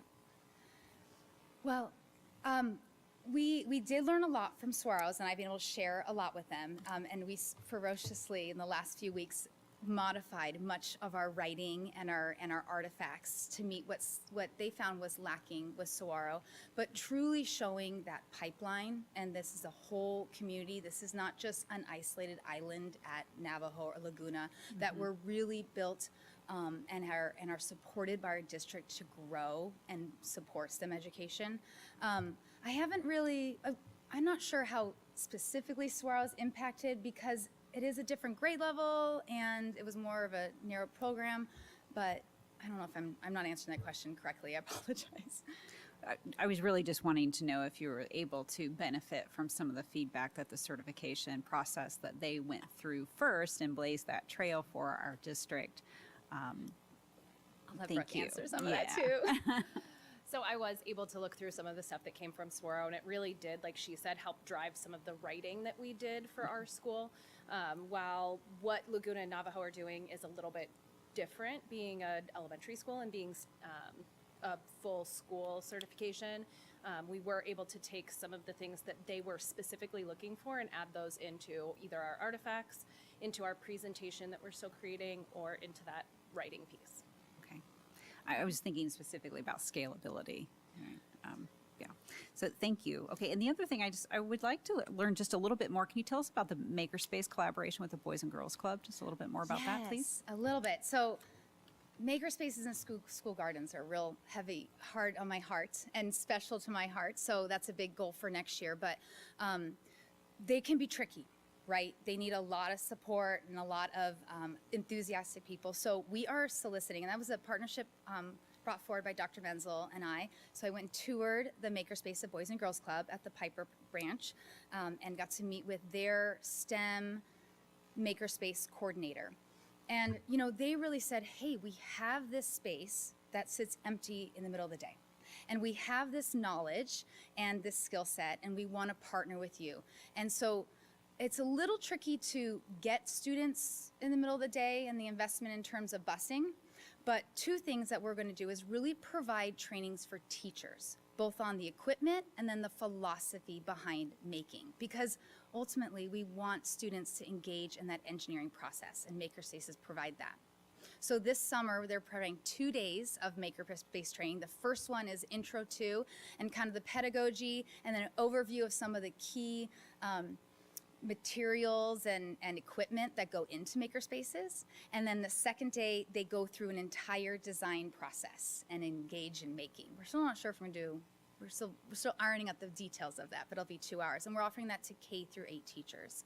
We also, that day, I said, have you walked over to Laguna and met Miss Shammy and her makerspace? And she said, no. So we walked over and spent the afternoon with Miss Shammy.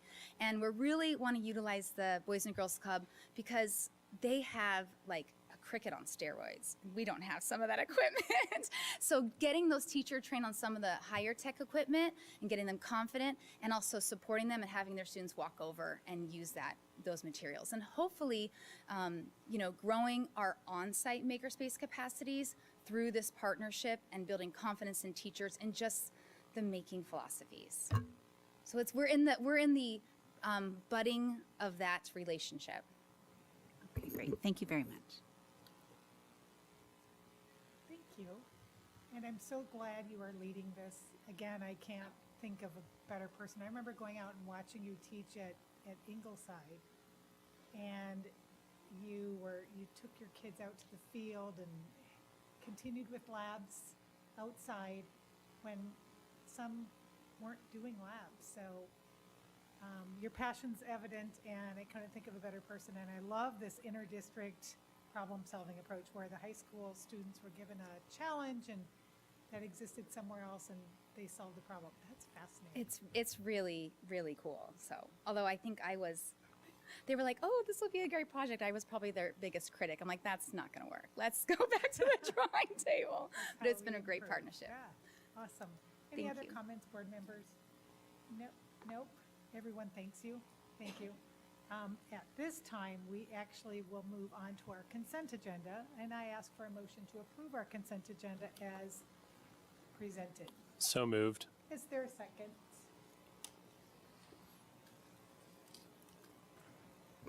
Second. Thank you. All in favor of approving the consent agenda as presented, say aye. Aye. None opposed, the motion passes 5-0. At this time, we will now move on to our action items. The first presentation is, never mind, hang on. Do I have a motion to approve our, never mind, again. Should we maybe take a 5-minute break? Yeah, I think we need a 5-minute break. It's 8 o'clock. I appreciate that. Thank you. We will take a little recess here and be back in 5 minutes. 8 o'clock. 8 o'clock? Yes, thank you.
we will reconvene this meeting at 8:01 p.m. and begin with all of our action items before us.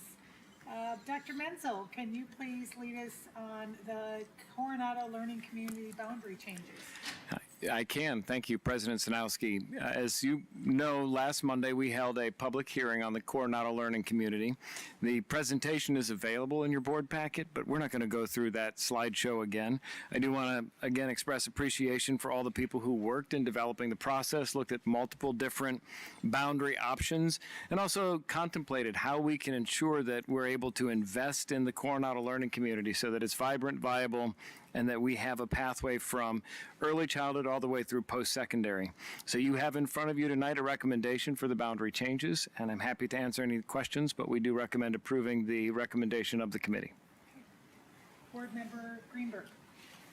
My only question is, have we received any feedback or concerns from community members beyond what was discussed, for example, with busing routes and that change? Have we heard any concerns or issues? None that I'm aware of. Okay, thank you.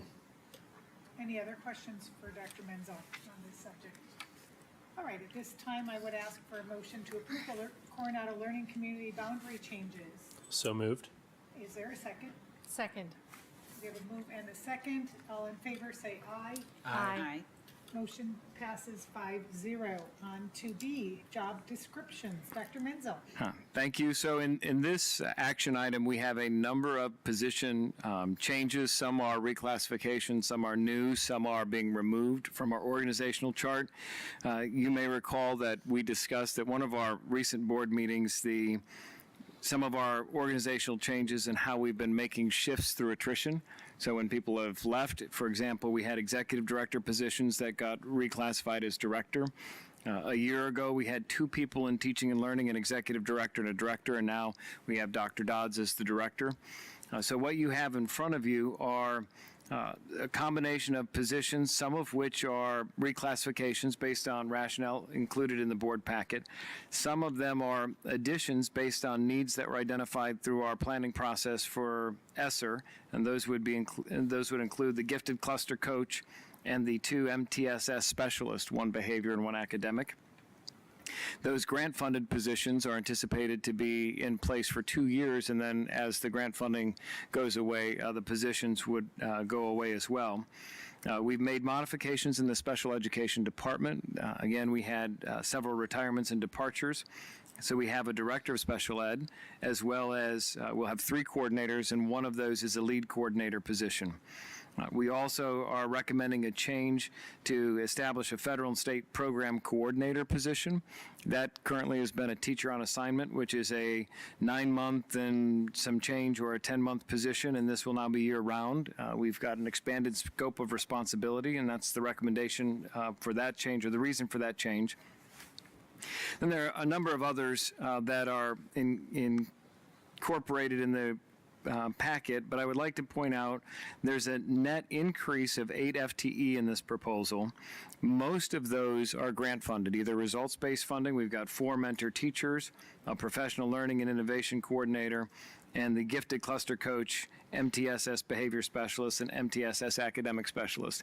Those functions, while they may get coded as admin, they're really supporting teaching and learning. They're designed to support what's happening in the classroom. The changes in terms of what's happening at central office and the impact on the maintenance and operating budget is a reduction in M&O expenditures of nearly $270,000. So the team has worked hard to provide the rationale, outline where the funding is coming for some of the increased positions, and I'm happy to answer any questions you might have. Thank you, Dr. Menzel. Governing board members, questions on the job descriptions?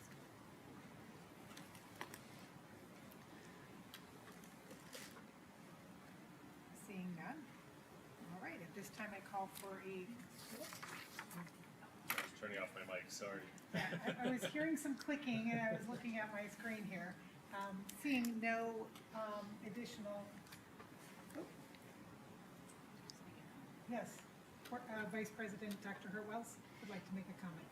Thank you, Dr. Menzel. Thank you, President Snowski. And thank you, Dr. Menzel, for explaining to the community that while on paper it looks like there is an increase in the admin FTE, these are positions that are almost like, in my mind, I think of as kind of floating teacher support and or floating professional master teachers. That's what those mentor teachers, the concept behind those, as I understand it, correct? And then those positions that are being created anew are in response to the reality that we are living in, that some additional academic and behavioral supports are needed in the buildings, and those are being supported with the funds that were granted to the school for this purpose, express purpose, and that's the soft money that Dr. Menzel mentioned. And I just want to make sure that was my understanding and just underscore that understanding. So that we're not growing a whole new administrative That is correct. Bubble here at all. That is correct. Thank you. And I would also like to note that I would like for us to continue to prioritize the mentoring system within our district, because one of the surest way to improve retention is to properly mentor all employees in our district. Okay, seeing no more questions or comments, at this time I would call for a motion to approve the action item labeled job descriptions. So moved. Is there a second? Second. All in favor, say aye. Aye. Motion passes 5-0. On to 12C, return to work for all employees classifications. Dr. Menzel. So this one, we're really pleased to bring forward. Many of you know what the concept is, but very briefly, in the state of Arizona, individuals can retire, and then they can return to work in a couple of ways. One, they can do it through phased retirement, or they can do it through, and there's a third-party company that will hire individuals who've retired, and that's typically how we've done it. So ESI is our contractor, and an individual would retire from teaching and come back, work for ESI at a fraction of what they made previously. And that could be done for an indeterminate period of time. Other districts in the valley do that for 1 year, and then they hire or bring back in a return to work capacity individuals who have retired. So there's a period of separation required under statute, but there's the ability to bring individuals back to work. This was a mutual interest of the Scottsdale Education Association and the district that was worked on in the meet and confer process, because we, like every other district, have a challenge in terms of attracting and retaining talent. And a return to work program that's consistent allows us to be able to keep high-quality teachers in the classroom. And what we found is that the practices have varied over time. So we had some teachers that came back at a very low rate, one of the early steps on the schedule. Other people came back at 100% of what they were making, and all sorts of shades in between. So this proposal corrects that, moves us forward to a standard practice. After that required period of separation, individuals, not only in our teaching classifications, but in all classifications, would be able to return to work under the parameters outlined in the proposal. Thank you, Dr. Menzel. Governing board members, do you have questions or comments on this topic? Board Member Greenberg. So just to clarify, this was a matter brought up by the SEA? They have expressed the interest, as did the administration. So when we think about interest-based negotiation, those interests are mutual in this case. And I don't know who brought it up first, but it was an interest on both of our parts. Okay, and so that clarifies my next question. This is, when you said it applies to all classifications, certified, classified, that's what you mean? So the primary driver was our teaching staff, but we recognized that the same problem held for classified staff and for some administrators, and so it made sense to make it consistent, because that's a problem within our organization. Good. Okay, I'm in favor of it. I just wanted to make sure I understood the kind of how it came about and the full parameters. So thank you to our associations then for kind of raising this issue and wanting to create a better system, and I appreciate that. Thank you, Board Member Greenberg. Other questions? I have a couple. I thought I heard it click. I have a couple for you, Dr. Menzel. I read in the document that there was going to be a grandfathered clause in there. Can you estimate how many individuals would be grandfathered in with current practices? So the grandfathering is only for those who are getting paid at 100% of what they got at retirement. And I'm looking to Alexis to see if she has a sense of how many that might be.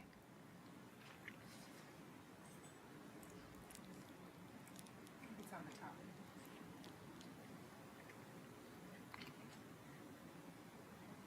President Sanowski, members of the board, Dr. Menzel. I don't have the exact figure of how many employees.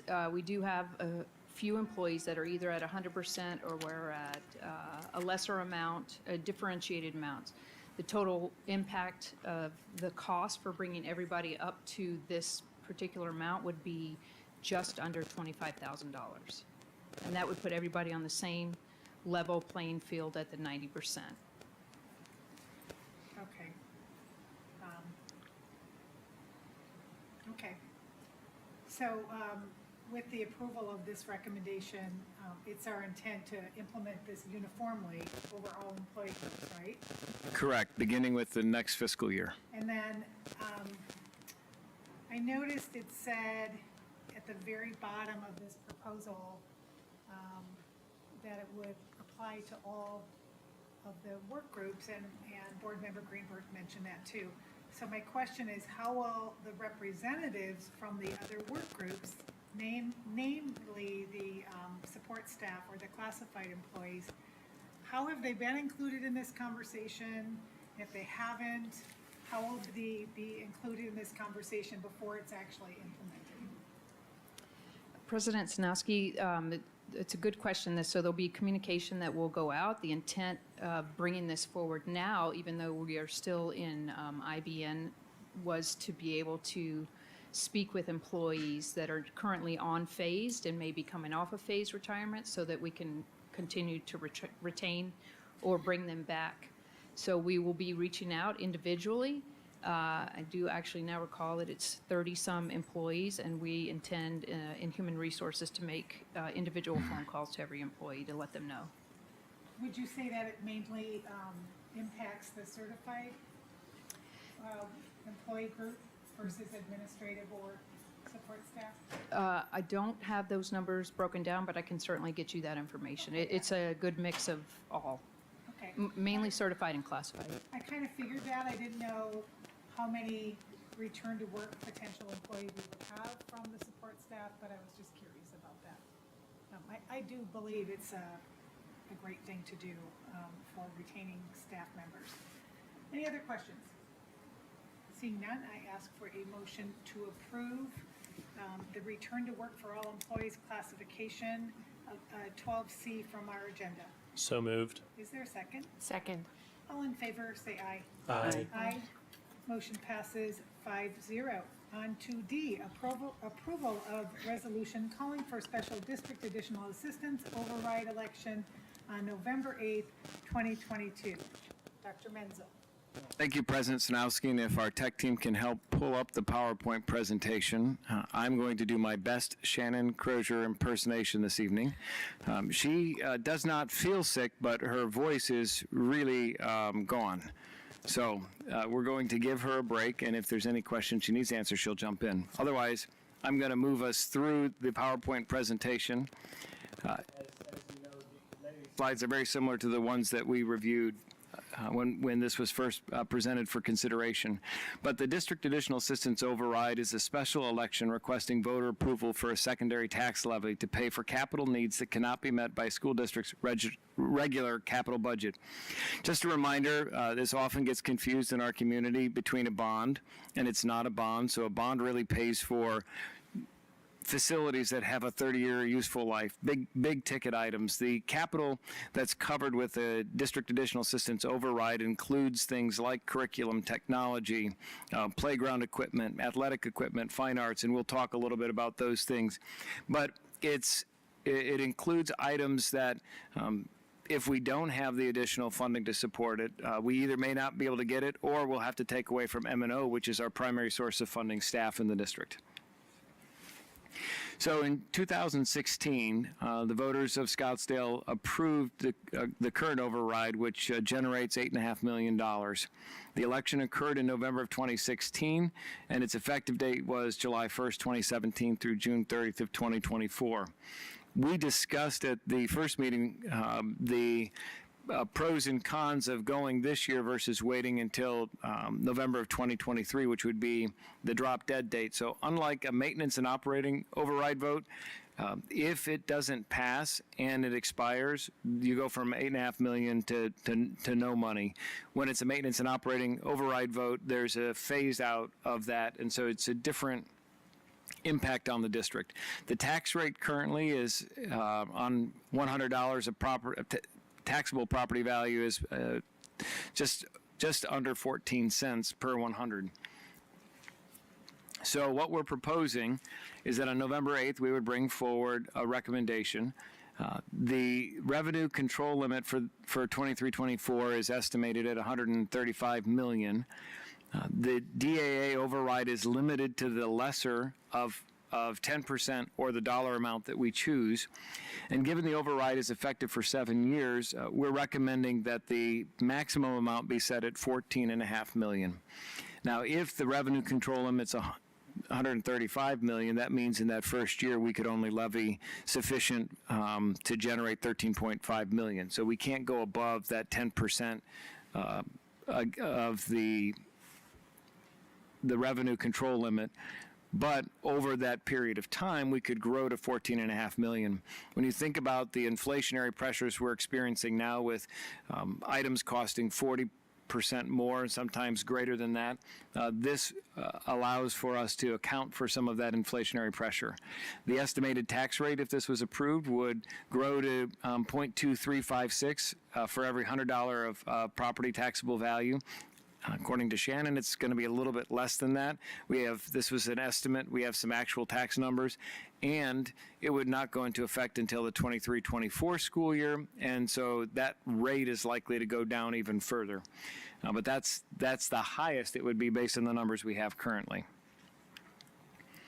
So the impact to homeowners within Scottsdale, and these numbers I was curious because they seemed like, where did you pull $498,108? Well, that's the median home price in Scottsdale. And so our pamphlet has to show the median, half the median, and twice the median. So when you look at that, the current amount on a home that's at the median is $68.79. With the proposal that we're looking at, the difference would be an additional $48.56 or $4 more a month, roughly. So this will be part of what's communicated to our voters, should the board choose to put this on the ballot. What we're looking at, and this again is really helpful for comparison's sake, in the current district or capital override, furniture, fixtures, and equipment is $800,000. We're looking at increasing that to $960,000. Library goes from $300,000 to $500,000. Athletics, $250,000 to $560,000. Fine arts grows to $900,000. Playground and facilities takes a pretty significant jump, but as we've seen, the needs in our facilities and the impact of the inflationary costs are pretty substantial. The curriculum line item has increased significantly, as has technology. And as we learned anything throughout the course of the pandemic, our commitment to one-to-one technology and our reliance on emerging technologies to enhance teaching and learning experiences is pretty significant. So that's the proposed breakdown of how the funds would be spent. These categories include, as you can see, under furniture, fixtures, and equipment, student desks, chairs, filing cabinets, recess equipment. Maybe not glamorous, but it all adds up over time. And some of our buildings have newer furniture, fixtures, and equipment, and some have very antiquated and much in need of replacement equipment.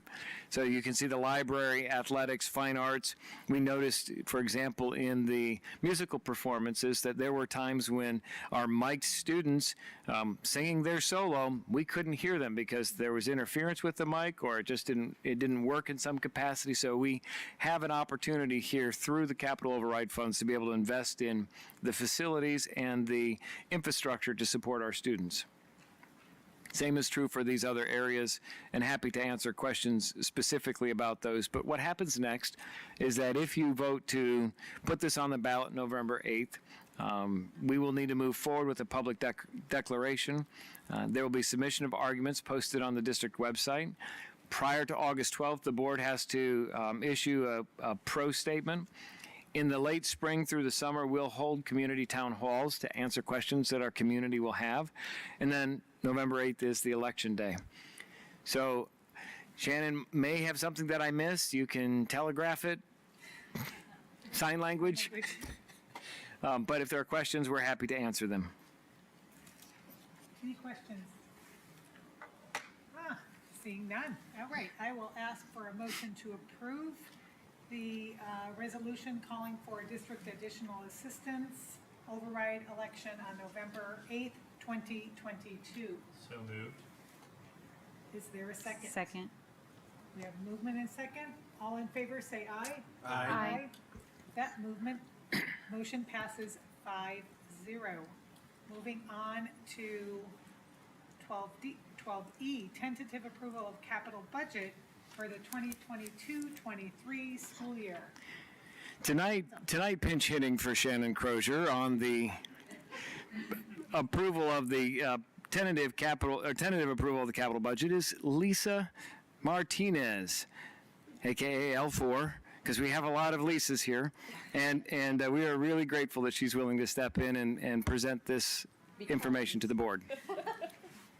Good evening, President Sanowski, Vice President Dr. Hartwells, members of the Governing Board, Dr. Menzel, Ms. Wagner. I'm going to be sharing with you a brief PowerPoint presentation on the tentative proposed capital budget for next fiscal year. And fast forward. There she's got it. So we'll start with the capital and bond overview. So our district's additional assistance, or otherwise our capital budget, it's formula-based and it's calculated based on the prior year's student counts. So our next year's budget, fiscal year 22-23, is based on our current year's 21-22 student count. We recognized a slight increase in our 100th day numbers, which resulted in an increase in DAA, or district's additional capital, for next year. The increase is approximately $191,000. With the increase, we are able to maintain or increase the per pupil allocations per different areas like library, athletics, PE, furniture, fixture, and equipment. And in the last category, it's our bond budget. The district has sold all its bonds. It has, we will not receive any additional bond proceeds. So basically, the bond budget is the remaining balance of our bonds. The next three slides are the anticipated capital expenditures. And what you'll see is, going down the left-hand side, it's all the summary categories. These are big roll-up categories, major categories. The columns going across the top are all of the funds that make up our bond capital accounts. So we have district's additional assistance, capital override, adjacent ways, bonds, school plant. The dollar amounts are reflective of the categories based on the different funds going across the top. The second slide is just a continuation of the summary categories. And the third slide is a total. And I'd like to bring a couple things to your attention. On the first line, you'll see allowable carry forward in the capital override, 611. There's $236,000. This represents the three schools that are undergoing the remodels. And so we allow them to carry forward their capital that they cannot, wouldn't be able to use right now going into those remodels. The other thing I would like to point out is the estimated budget carry forward. That's in line 4. You'll see specifically 610 and 611. Those are significant numbers. And so in 610, that $3 million that you see there, that's a result of, this year we budgeted for textbook adoptions. That didn't occur this year. But through our budgeting process, they have identified that as a need that would potentially come through the board next year. So we wanted to be able to budget for that. So we'll allow that to carry forward into next year's budget. The capital override, the $2 million, That has to do with supply chain issues. We have purchase orders that are out right now, but we have no tentative arrival dates. Some of these may roll into next year. If they do, we'll have to close those POs out this year, reissue them in next year. So that number will ebb and flow as we start closing out, as we receive merchandise and as we start closing out those purchase orders. And then the actual balance will be rolled over into the current year for reallocation. And why the three slides before were the anticipated, or they're a summary, category summaries, these just give highlights in the different areas. So technology, there's classroom computers, there's view boards, facilities, we're looking at HVAC replacements and facility upgrades, playgrounds, curriculum, we have our potential textbook adoptions, we have our supplemental software, our vehicles, it's our white fleet, which is basically everything that's not a school bus, and major components associated with that, so if it's a transmission or an engine, those type of purchases along in that category.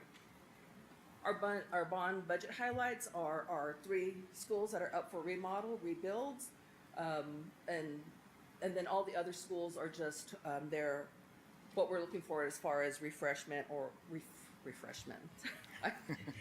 refreshing or improvement in different areas on the remaining campuses.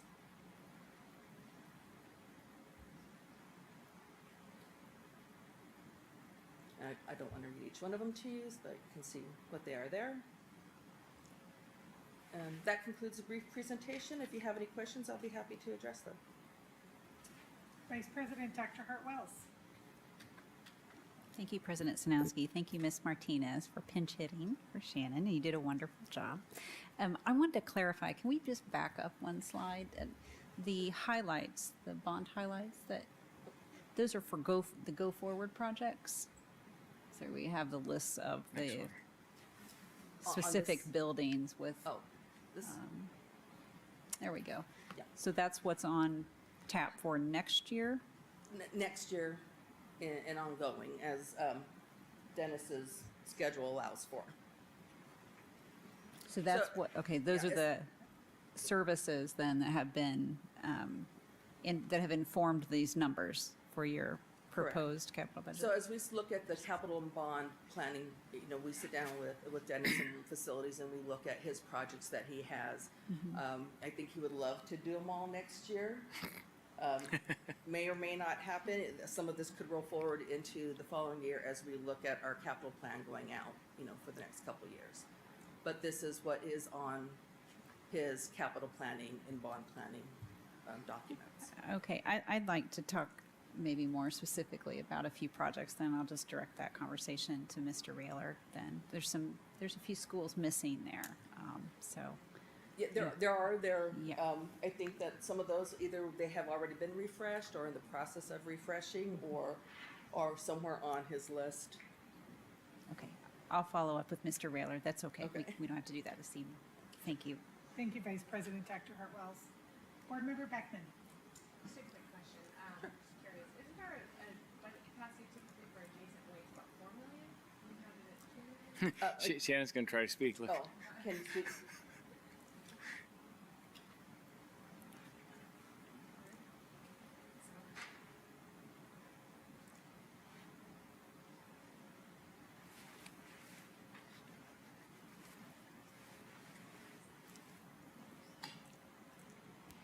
In the past, it's been $4 million. We weren't using all of those funds, but we were continuing to go out and ask for more funds to come in. And so over the past couple of years, we made a decision to really just look at what we need instead of just going out every single year and asking for more and more. So we purposely have brought that balance down a little bit. When we go out for our budget for this year, we'll need to increase that slightly, but it won't be the full $4 million. We're looking more at what is necessary to move forward instead of just keeping a rolling balance in that account. That's great. Thank you. And I think to touch on that, just with conversations with Dennis, I think we're looking at an additional $2 million at this time in adjacent ways. Any other questions at this time?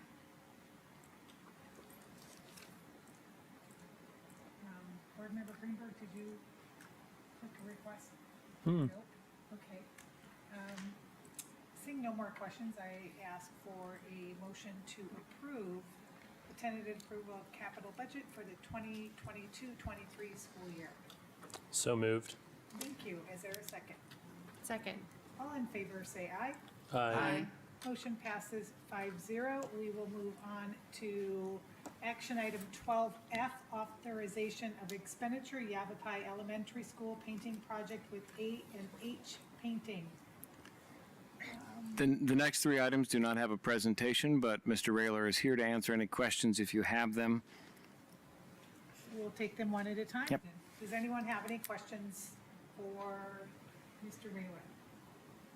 Seeing none, I'll ask for a motion to approve 12F, the authorization of expenditure, Yavapai Elementary School painting project. So moved. Is there a second? Second. All in favor, say aye. Aye. Motion passes 5-0. Thank you. Let's move on to 12G, authorization of expenditure, Kiva Elementary School furniture replacement with Luntak. Any questions on that? Seeing none, I will ask for a motion to approve this action item. So moved. Is there a second? Second. All in favor, say aye. Aye. Motion passes 5-0. Moving on to action item 12H, authorization of expenditure, Kiva Elementary School asbestos abatement to spray systems environmental. Any questions? Seeing none, I ask for a motion to approve 12H. So moved. Moved. Is there a second? Second. Moved and seconded. All in favor, say aye. Aye. Motion passes 5-0. Wow, that was fast. All right. Approval of superintendent's contract. I ask for a motion to approve the superintendent's contract with changes. I don't know if there's a presentation, but is there a presentation? Can I just ask a couple questions? Sure. Sorry, apologies. That's all right. We heard some public comments tonight about the timing of contract renewals. Could you speak to contract renewal timing?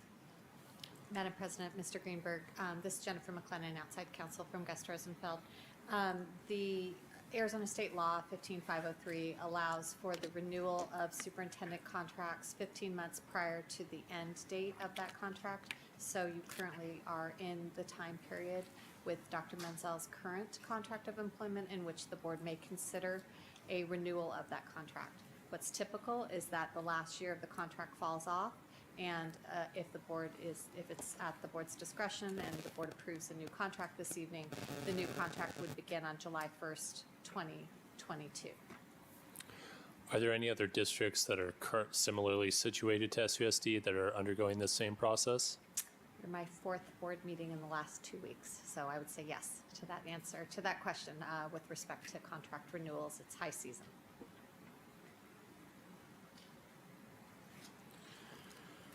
Is there anything unusual about or unique about the contract that we've put forward for approval tonight, or is it pretty standard compared to other district contracts? The proposed contract of employment is for the superintendent, contains similar benefits to peer districts that would be comparable to Scottsdale Unified, both in terms of the compensation packages and the benefits offered. The language is also fairly uniform. There's nothing outstanding that would cause me concern as counsel for the governing board with respect to this matter. Okay, and so we have also complied with a recent Auditor General's Office memorandum on this point as well. Is that correct? In my opinion, the Auditor General's report that was issued requires this district and this governing board to make sure that the compensation package that it's offering to its superintendent is in line with other districts, and the board has undertaken that inquiry, and this contract is in line. Thank you. No further questions. Thank you, Board Member Greenberg. Vice President Dr. Hartwells. Thank you, President Snowski. Thank you, Ms. McLennan. I wanted to make some clarifying comments, if I may, in light of the public comments that were made Please, earlier. But first, I want to thank you, Dr. Menzel, for your sustained commitment to our students and our community.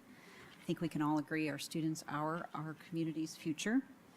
I also think we can agree that the last 2 years that you've been superintendent have been a gauntlet of challenges, both internal and external, to the district.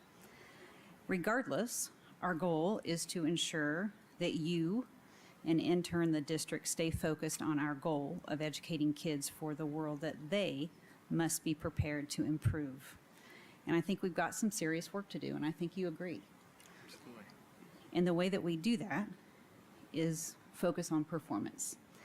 And performance should be triple underlined in your contract. And it has been in this proposed set of terms. So I want to walk you, the community, and those that are still with us, through a few of the business terms that are in this proposed contract as I view them so you can understand my vote. There is an approximate 5% base pay increase after 2 years of a 0% increase in base pay. So that's an average of 2.5% increase, which is lower than the average increases received by the certified and the classified staff in those same 2 years. It is also on par with the inflation rate that the state has used in the last few years. In hard dollars, $11,000 increase to the base pay, yes, but that also ignores the coincident decreases in other provisions of compensation and benefits in the contract. So where's the incentive? It's in the earned performance pay, the achievement of milestones that put goalposts out in front in a way that moves the organization in the direction that you, the investor, so to speak, want the organization to go. The ceiling for earned performance pay that's in the proposed contract is established by state law, and this contract now mirrors earned pay. Earned performance payments are a critical tool in the private sector to ensure that leadership is focused on a healthy and sustained future for the organization. I'm going to give you an example. During my tenure at Purdue University, the university hired a new president whose professional experience straddled both private and public sectors. When that new president was hired, his contract was largely comprised of milestone payments. And it was, at the time, a bit of a ground shift in education. But it worked. And it is no longer the exception in education. What is a performance payment? It is future compensation that is earned, not guaranteed, by achieving productive milestones that align with the organization's stated purpose and goals. I believe that the proposed contract terms offer a means to bring tangible meaning to the district's strategic plan. That plan must be done by the end of this school year, when the new proposed contract would take effect. I know that because the completion date is a performance pay goal in his current contract that is not changed by the vote tonight, this current school year. That milestone payment remains. So to clarify the timing, I think Ms. McLennan and Board Member Greenberg have already indicated that the industry standard, just to summarize, is to renew or not a superintendent contract in the 14th or 15th month prior to expiration. We are in the 14th month prior to expiration. I also want to remind our friends and neighbors that every person on this governing board has been duly elected to their respective seat in an expression of the electorate's will. Lastly, I want to address another comment that has come in from the community members, and that's the decline in enrollment over recent years and academic proficiency rates. And I'm not going to get into the details because there are many, but I will simply agree with you. These are not good enough. And I think that Dr. Menzel agrees that they're not good enough. Yet the way for an organization to gain momentum especially an organization that has had several changes in leadership in the past decade, is to double down on working together under steady leadership. It has been 2 years, 2 tumultuous years, and I see many paths to success if we would work together in a deliberate and focused way under steady leadership. And that is why I will be voting to renew Dr. Menzel's contract. Thank you. Any other comments? I really appreciate the comments from Board Member Greenberg and Vice President Dr. Hartwells. I agree with those 100%. And I do realize that sometimes the general public does not understand what goes into the work when we sit here and make decisions. A lot of research goes into this, a lot of questions, a lot of work from the staff, and it is not just we approve because it's recommended. So just to make sure that folks understand that. And I understand that it's also hard for us to learn this until you're here, because I have been over there before, and it's very different. It's a whole different set of expectations. So if there are no other questions or comments at this time, I would actually like for a motion to approve with changes as discussed, approve of the superintendent's contract as discussed in our executive session this evening. So moved. Is there a second? Second. At this time, I would like to call for a vote for the approval of the superintendent's contract. All in favor say aye. Aye. Aye. Aye. Aye. Motion passes 5-0. We should applaud. We move on to future items from board members. Do I have any requests for future agenda items, Board Member Beckman? Yes. Let's see if you can. It's been quite a while since we reviewed our grading practices and subsequent policies, so I actually would really like to revisit that. I would also like to see maybe a presentation or a discussion item about our fine arts programs, about what we're trying to do to grow them, how we're trying to support them, just some alignment with that strategic plan, et cetera. And finally, one last piece, because we talked about it tonight, I would also at a future date really like to talk, and maybe Dr. Hoggy can help us out with this, see how Avid is doing in those schools that we renewed it, and the goalposts associated with calling it a success. Great recommendations. Any others? I know some have been submitted already, and we do check-ins on that for future items on a pretty regular basis. All right. Dates of upcoming meetings. I note that we have our next meeting on May 10th, 2022 at 6 p.m. at our MDA. That will be a special governing board meeting. And then again here on Tuesday, May 24th, 2022 at 6 p.m.